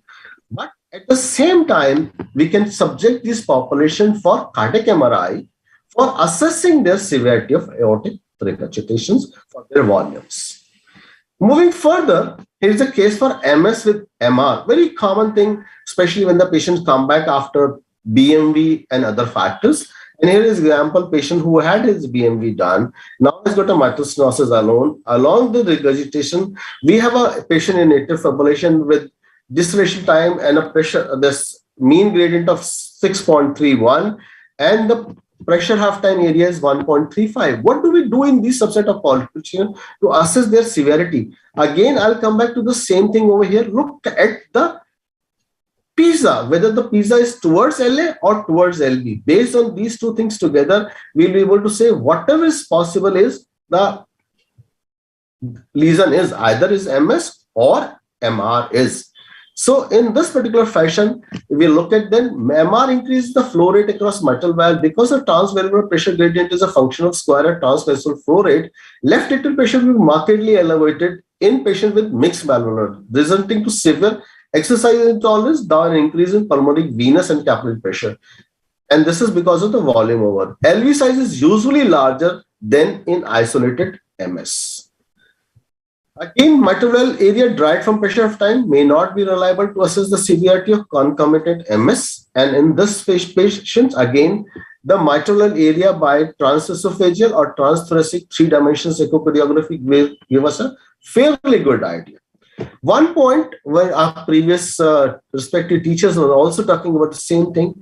If you have a patient who has got a significant mitral regurgitation, as shown in this slide, what is the need of doing a mitral valve area at all? Because this subject has to undergo in any way the mitral valve replacement in the subset of population. And on top of that, if there is a significant subvalvular calcification is present or involvement is present, again, these people have to undergo a mitral valve repair or replacement, whatever it is, because the thoughts are quite variable from person to person, place to place, and the experience of a surgeon who is doing a mitral valve repair. So the take-home message for MS and MR together is the continuity equation of the is one mitral aortic flow velocity integral ratio. Some people they use this particular phenomena is not useful, neither is PhD. So the Doppler mitral gradient reflects both severity of both MS and MR. Mitral valve assessment by 3 dimensions echo is useful. And if you're really looking for severe MR, obviously alone in presence of MS, then possibly cardiac volumes by cardiac MRI is useful. Now move further for a mixed valvular lesions. Now, most important thing comes AS with MR. Long-standing increased afterload, which may eventually result in hypertrophic remodeling, dilatation and dysfunction of LV is a hallmark of AS. Consequently, secondary MR may develop as a result of leaflet tethering, mitral calcification because of the high prevalence of concomitant coronary disease. Ischemic MR is not also uncommon in elderly population.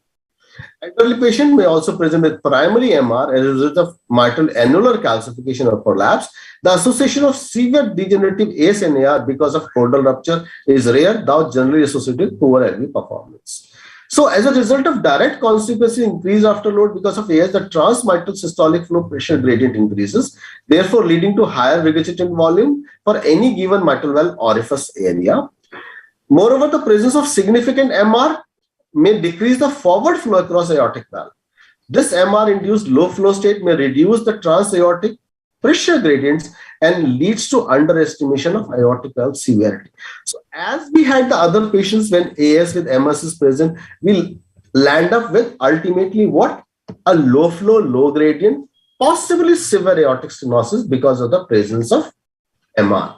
But the question is, if I give these people a dobutamine echo, what will happen? Dobutamine echo will further increase the mitral regurgitations. So then, hence, it's not useful in the severity confirmation. And what we use in these people is quantification by aortic valve, calcium scoring by computed tomography. And that helps us in differentiating pseudo versus true aortic stenosis associated with MR.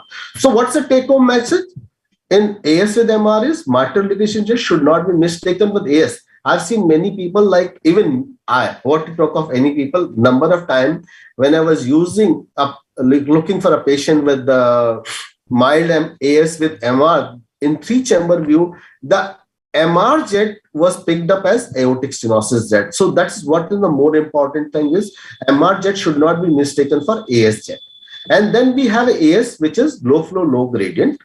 And in this subset of population, the calcium scoring would be a more useful method for assessing their severity. But in our lab, number of times, because before sending a patient to calcium scoring, we found even the aortic valve area by planimetry was quite helpful in us when we're talking of severity of aortic stenosis.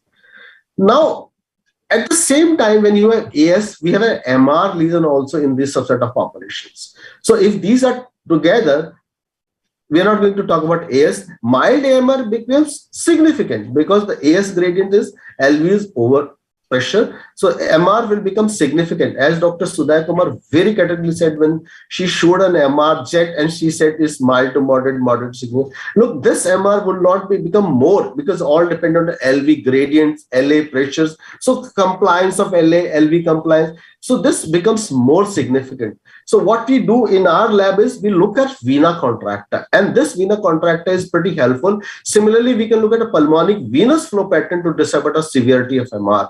And for that, we really need an ECG gating to look for a pulmonic venous flow pattern. If the truly MR is severe, the forward stroke volume across aortic valve would be reduced. So we have an AS. We already talked about it. We already have aortic valve area. We talked about it. And on CAT, the LV filling pressures are elevated, but has no linear relationship with severity of MR in those subset of populations. So what is the take-home message when we are assessing MR in this subset of population? The caveat is increase mitral regurgitant volumes. Increased area of MR jet using color flow mapping. Mitral defective orifice area is less affected than MR volume and color flow mapping parameters. Cardiac MRI has found to be significantly useful in this subset of population for their fraction and collaboration with MR severity. But how many of us can really afford cardiac MRI?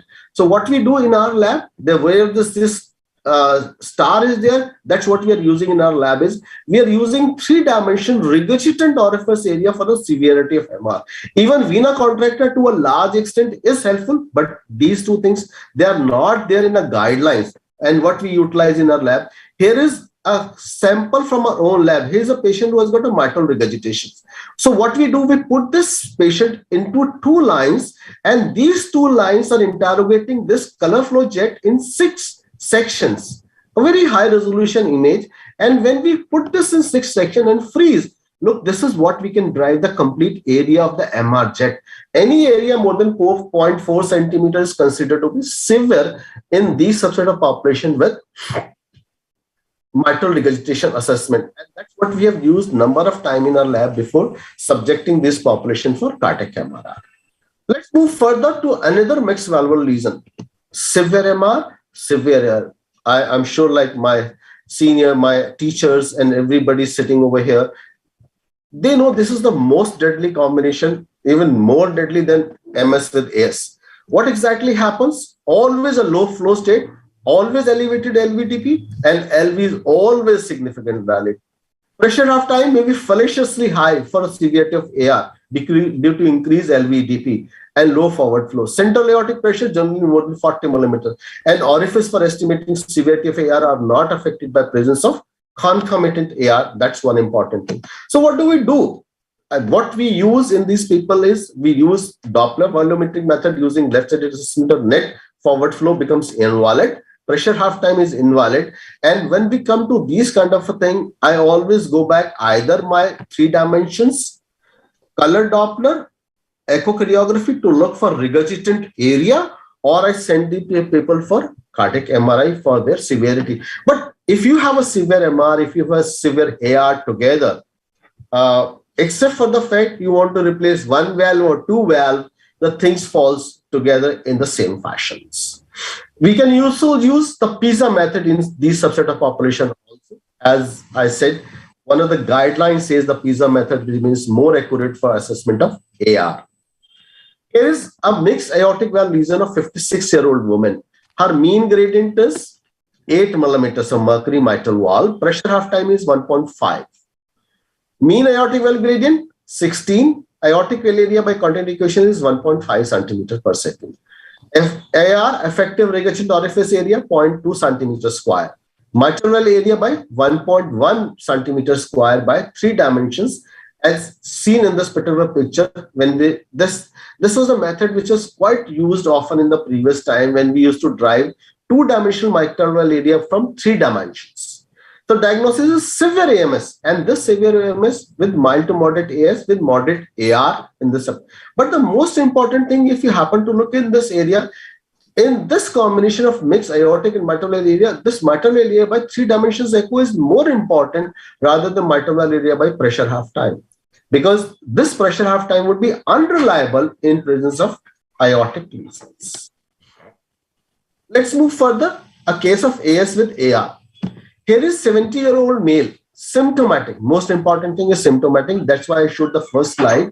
Body surface area is 1.85 meters square. LVOT diameter is 2.65. LVOT VTI 25. Stroke volume 138. And aortic valve area by continuity equation is 1.34 centimeters square, which correspond to 0.72 centimeter per meter square. ARVC 0.58, almost moderate. If I look at these slides together in a patient who was going to AS with AR, look, my mitral is moderate aortic stenosis with moderate aortic regurgitation. But if I look carefully in this patient, the most important thing is a peak velocity. Peak velocity is almost 4 meters, 4.5 meters. Mean gradient is more than 40 millimeters of mercury. And these two parameters provide assessment of severity of overall aortic valve disease, where regurgitation and stenosis together. In that fact, the peak aortic velocity and mean gradient increases both in aortic stenosis and aortic regurgitation because of the increased transvalvular flow. Since this patient was symptomatic, these two values corresponded to severe aortic stenosis. Now the area was 1.34 by continuity equations.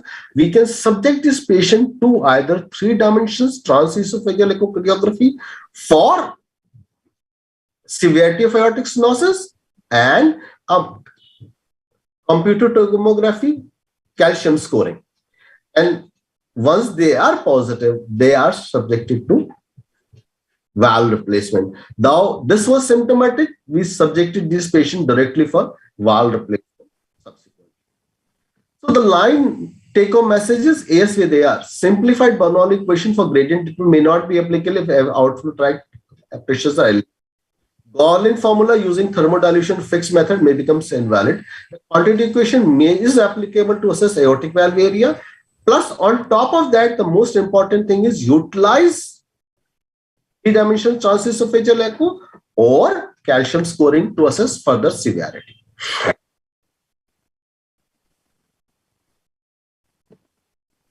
Next comes in the same part is, let's look AS with AR. Pressure half time is not possible.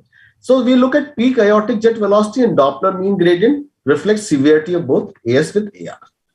So this is in nutshell. And when I often teach the student, the slide has been given to me by one of my very close friends from Fortis Scots. He should say it's like we should not have a tubular vision, because whenever we'll have a tubular vision, we'll have something like this picture always in our mind. And when the true picture is something different altogether. So we should spend time when we are talking of mixed valvular lesion. The final journey of mixed valvular lesion is, this is how I comprise and often show to my students in my lab is AS with mixed lesion. If you're looking at assessment of AS, dobutamine echo versus calcium scoring. MS with mixed lesion, I'll prefer multi-dimensional, 3-dimensional mitral valve area. AS with AR, absolute gradient across aortic valve area by planimetry. This is not recommendation in guidelines, but what we use in our lab is PE. AS with MR in mixed lesion, mitral valve area with 3 dimensions, or 3 dimensions vena contracta area, as I showed you in one of my slides, or you subject the patient population for cardiac MRI. Cardiac MRI, unfortunately, even Delhi also got us so much of scarcity for a proper evaluation. So what we do, we number of time we look for 3 dimensions vena contracta or true vena contracta. If I have to jack up my Nyquist limit to 70 or 80, and then vena contracta is 0.8, 0.9, possibly I'm dealing with severe lesion in the subset of population. Then AR with mixed lesion, obviously many times, if you really require double valve replacement, I don't think you need anything else. But if you really want to have a volumes together, please subject a patient for cardiac MR. So final last slide, don't look at the salient point alone. That's what I take home message is. My message is, if you have to look at a complete picture, because the complete picture will only be seen, one, you'll see a complete echo evaluation and subsequent final picture. Look, she's not a gorgeous woman. The gorgeousity goes away completely when we see a complete echo picture over a period of time. And this picture is often missed when we see nanny patient coming back to us in our lab, having 7 to 10 reports together, and they want to have a final opinion. Thank you very much. here for patient's hearing. I hope I've kept my presentation well within time. Thank you, Rakesh, for your lucid presentation. If there are any questions regarding that from the chat box, probably we will take it at the end of the second talk by Dr. Sudai Kumar. Sure, sir. Dr. Sudai? Yeah. Shall I? Yep. Okay. Okay. Now, having heard from Dr. Rakesh, whatever you have, whatever we know, role for invasive hemodynamic evaluation valvular heart disease is very, very little. That one, echo, clinical radiology, three-dimensional echo, MRI, a great role in doubtful cases. But I have taken this for postgraduate teaching. That is not for their practice as such. Now, what are the things which are needed to assess hemodynamics? You should know the pressures proper. You should calculate the flows, and from this you have to calculate the resistance. And we require oxygen consumption, which is available from tables or nomograms. We should have the oxygen saturation, hemoglobin, and pressure tracings, but always correlate with clinical ECG, X-ray, and echo. Now, this is cardiac output calculation. I am taking is you should know this. In the examination, I may ask questions on this thing. How you know to calculate the cardiac output? Many students have interacted. They are not familiar with this thing. Oxygen consumption in ml per minute, but divided by the oxygen difference between the artery. That is how much oxygen has been extracted. Okay. This AV oxygen difference, this is for teaching only. It is the hemoglobin in gram per liter. Suppose it is 15 gram percentage, it is 150 gram. And 1 gram of hemoglobin can carry 1.36 if it is fully saturated. So 15 into 1.36. If it is 100%, if it is 80%, it is 80 by 100. That is the way you look at the arteriovenous oxygen difference. So this is available.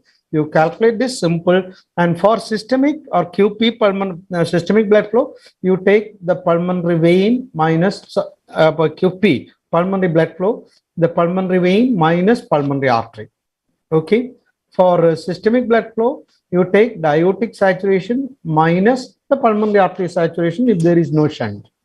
Or you have to take mixed venous oxygen saturation. This, I think, postgraduate should know. It is relatively simple. I have tried with many postgraduate. They are not familiar with this. I will not be happy if you don't answer these things.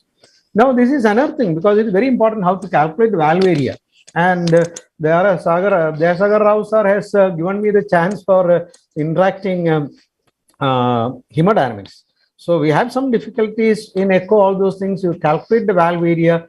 This may be important. Seldom we do it. Only during our postgraduate studies, way back in 1982, we did this.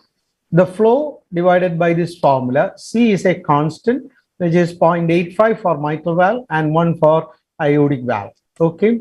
The P is the mean pressure gradient. The slides are not moving. The slides are not moving. Stop share. Okay. Is it moving now? Yeah. Now we have them. Okay. I will take cardiac output calculation.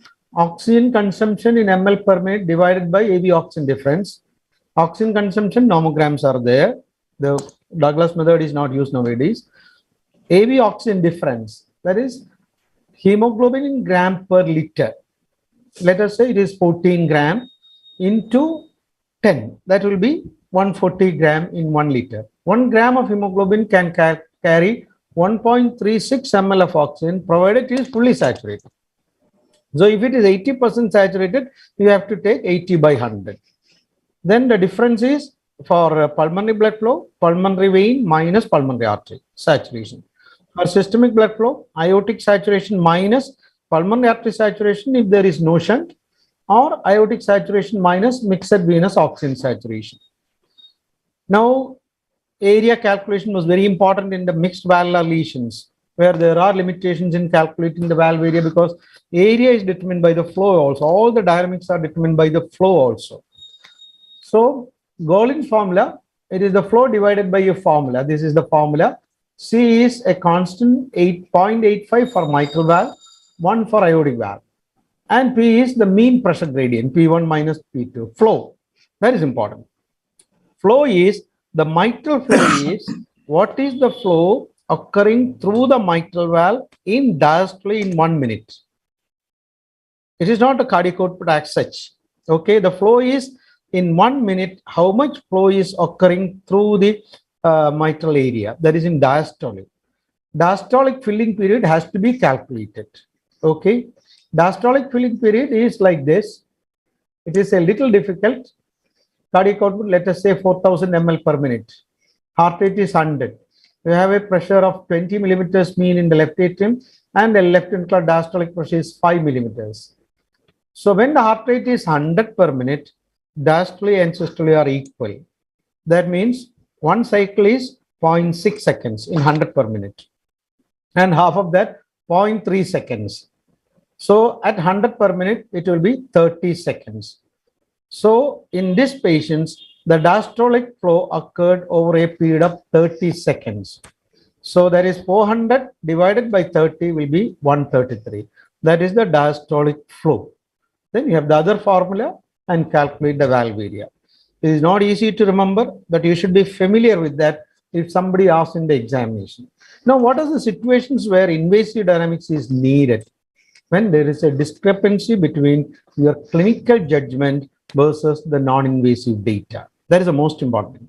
The non-invasive data, now we rely mainly on echocardiogram, but ECG helps us a lot. The X-ray helps us a lot, as in the previous case. Now, the limitation, the commonest is the poor echo window. It is actually the poor echo technician, and we always blame the window. Okay, the poor technician plus the poor machine. But some cases it is really difficult. Then eccentric judge, you have the limitations in the spectral trace as well as judging the color areas of this. Prosthetic valves. So you find it difficult to get the data. Spectral data is difficult, the color data is difficult. Acute regurgitations I'm not discussing now because it's an entirely different entity, because this thing is multivalvular disease. You can't assess the left ventricular diastolic pressure meticulously by your non-invasive method, which may be very important, especially when the patient has an asymptomatic severe mitral regurgitation or an asymptomatic severe AR. Then, as Sir said, in Dr. Rakesh has said, overestimation of gradients, because gradient is related to the flow, especially in aortic valve. You have the high gradient aortic stenosis with normal flow, high flow. Aortic regurgitation, hyperdynamic circulations, the gradient overestimates. So don't rely too much on the gradients. It is multidisciplinary approach. Let us take each lesion. In mitral stenosis, not uncommon.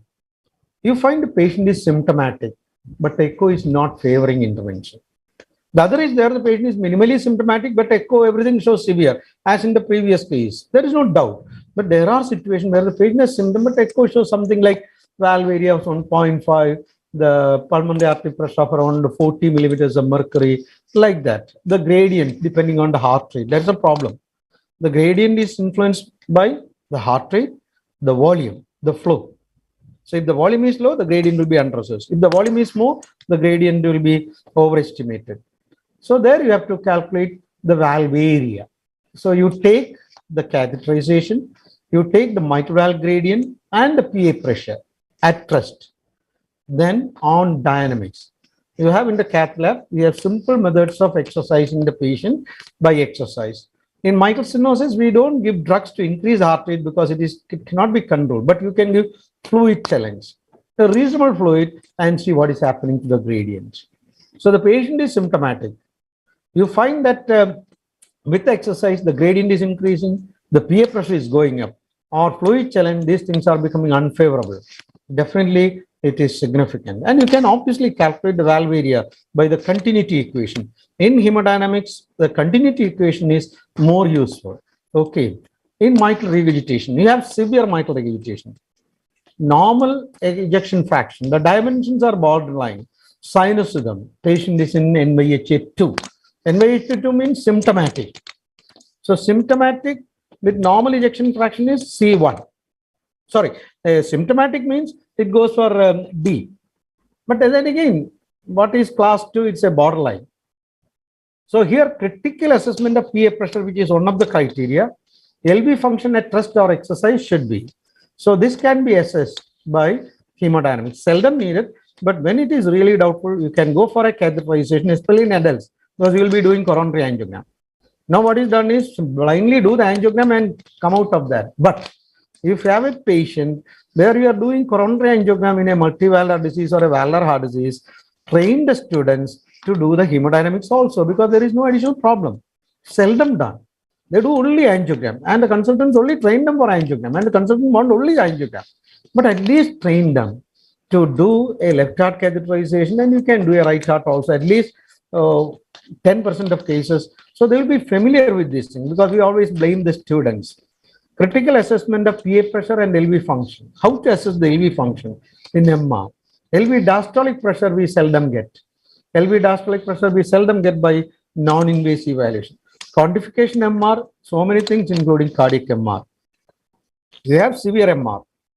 We want to know what is the LV function. Severe MR, minimally symptomatic. Or moderate MR, markedly symptomatic. These are the situations where finer evaluation is needed. This is what is called the dP by dt of the MR jet, or the pressure data. This is the pressure data, and this is the MR. I have put it, this is the way you get it.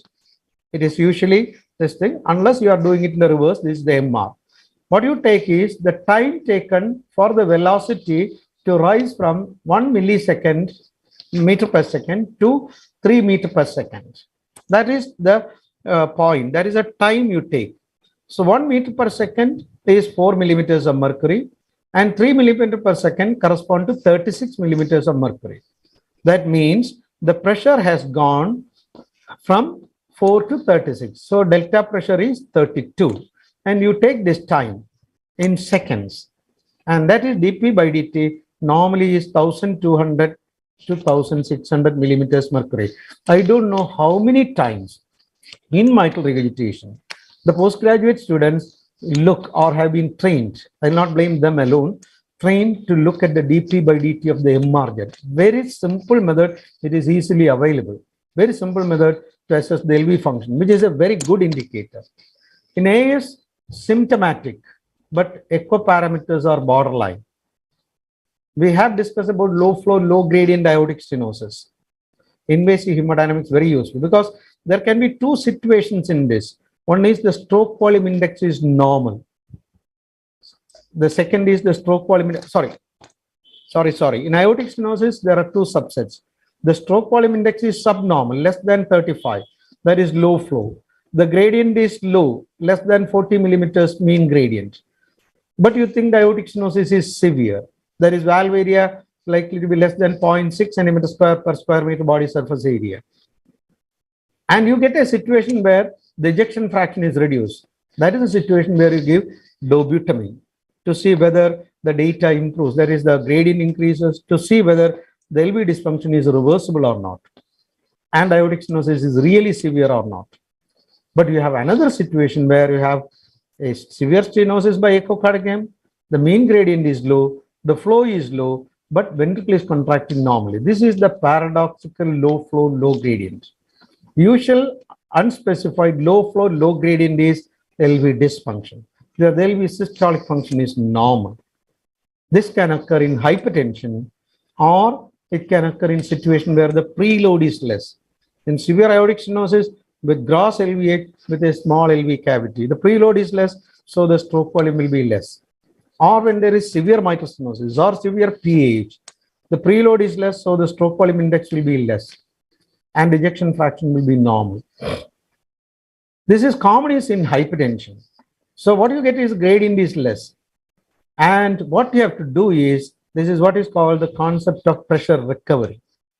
That is, the aortic stenosis, the velocity increases as it reaches the valve. It stores a lot of kinetic energy. And immediately after that, there is a dilatation, post-stenotic dilatation. The energy is released and the pressure drops here. And energy is converted to potential energy. And based on the systemic vascular resistance or aortic resistance, the pressure here rises. So immediately following the jet orifice, the pressure drops. So this was the gradient. This is the aortic pressure which dropped, so that the gradient increased. So by Doppler, you may find a good gradient. Okay. And what you do is, but what you are talking is Here, initial gradient you may not pick up. Then what happens is, here the resistance has increased, the potential energy is there, so the pressure here rises so that the gradient drops here. So you may get a relatively less gradient. And now you give a vasodilator. This is taken away and you find that the pressure drop is relatively less. The gradient will be more. So this is the pressure recovery. That is important for your examination. This is what is happening. You have the simultaneous tracing. Initially, you find the pressure was less, the gradient was more, and later you find the pressure is going up. Okay, there is a pressure recovery, which is important for your examination. Okay, low flow, low gradient paradoxical, commonest is hypertension. This is the dP by dt calculation. You did at least once in your lifetime for MR. And mitral stenosis, not really needed. Mitral regurgitation, seldom needed. And these are the discrepancies. You should be familiar with this formula of calculating the valve area, and you should know Gordon's formula. I think I have taken only 10 minutes. Thank you so much. That's all what I want to discuss, because it's a very unusual topic. Thank you, Dr. Sudhay Kumar. I think probably it is worth emphasizing that in the evaluation, hemodynamic evaluations, either by Doppler or by catheter, the load-dependent parameters are not reliable in estimating the severity of the disease. If it is going to be a stenotic lesion, it has to be the anatomical area of the valve.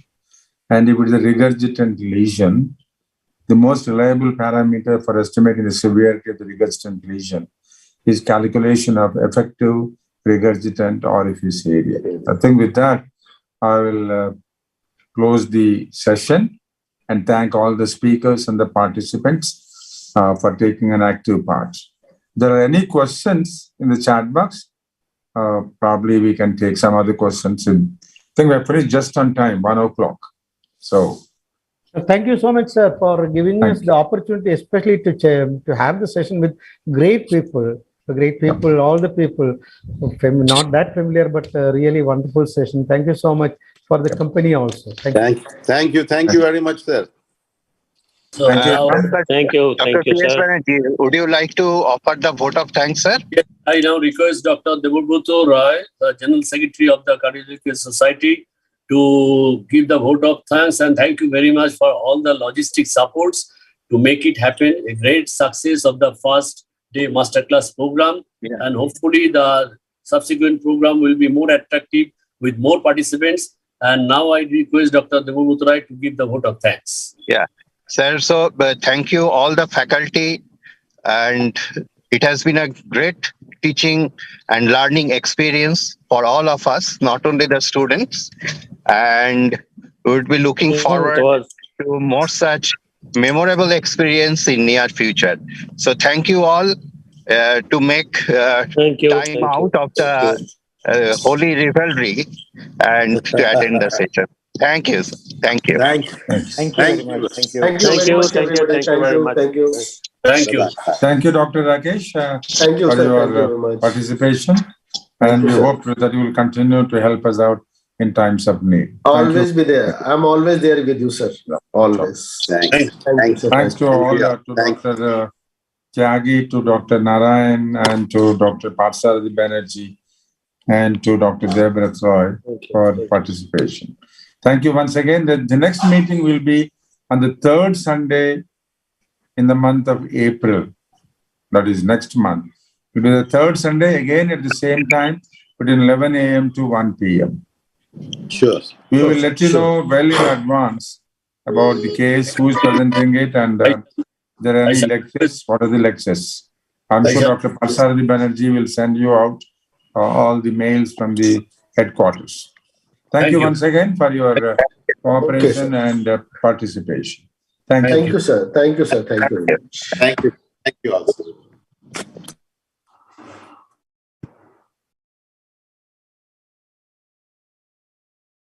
Recording stopped.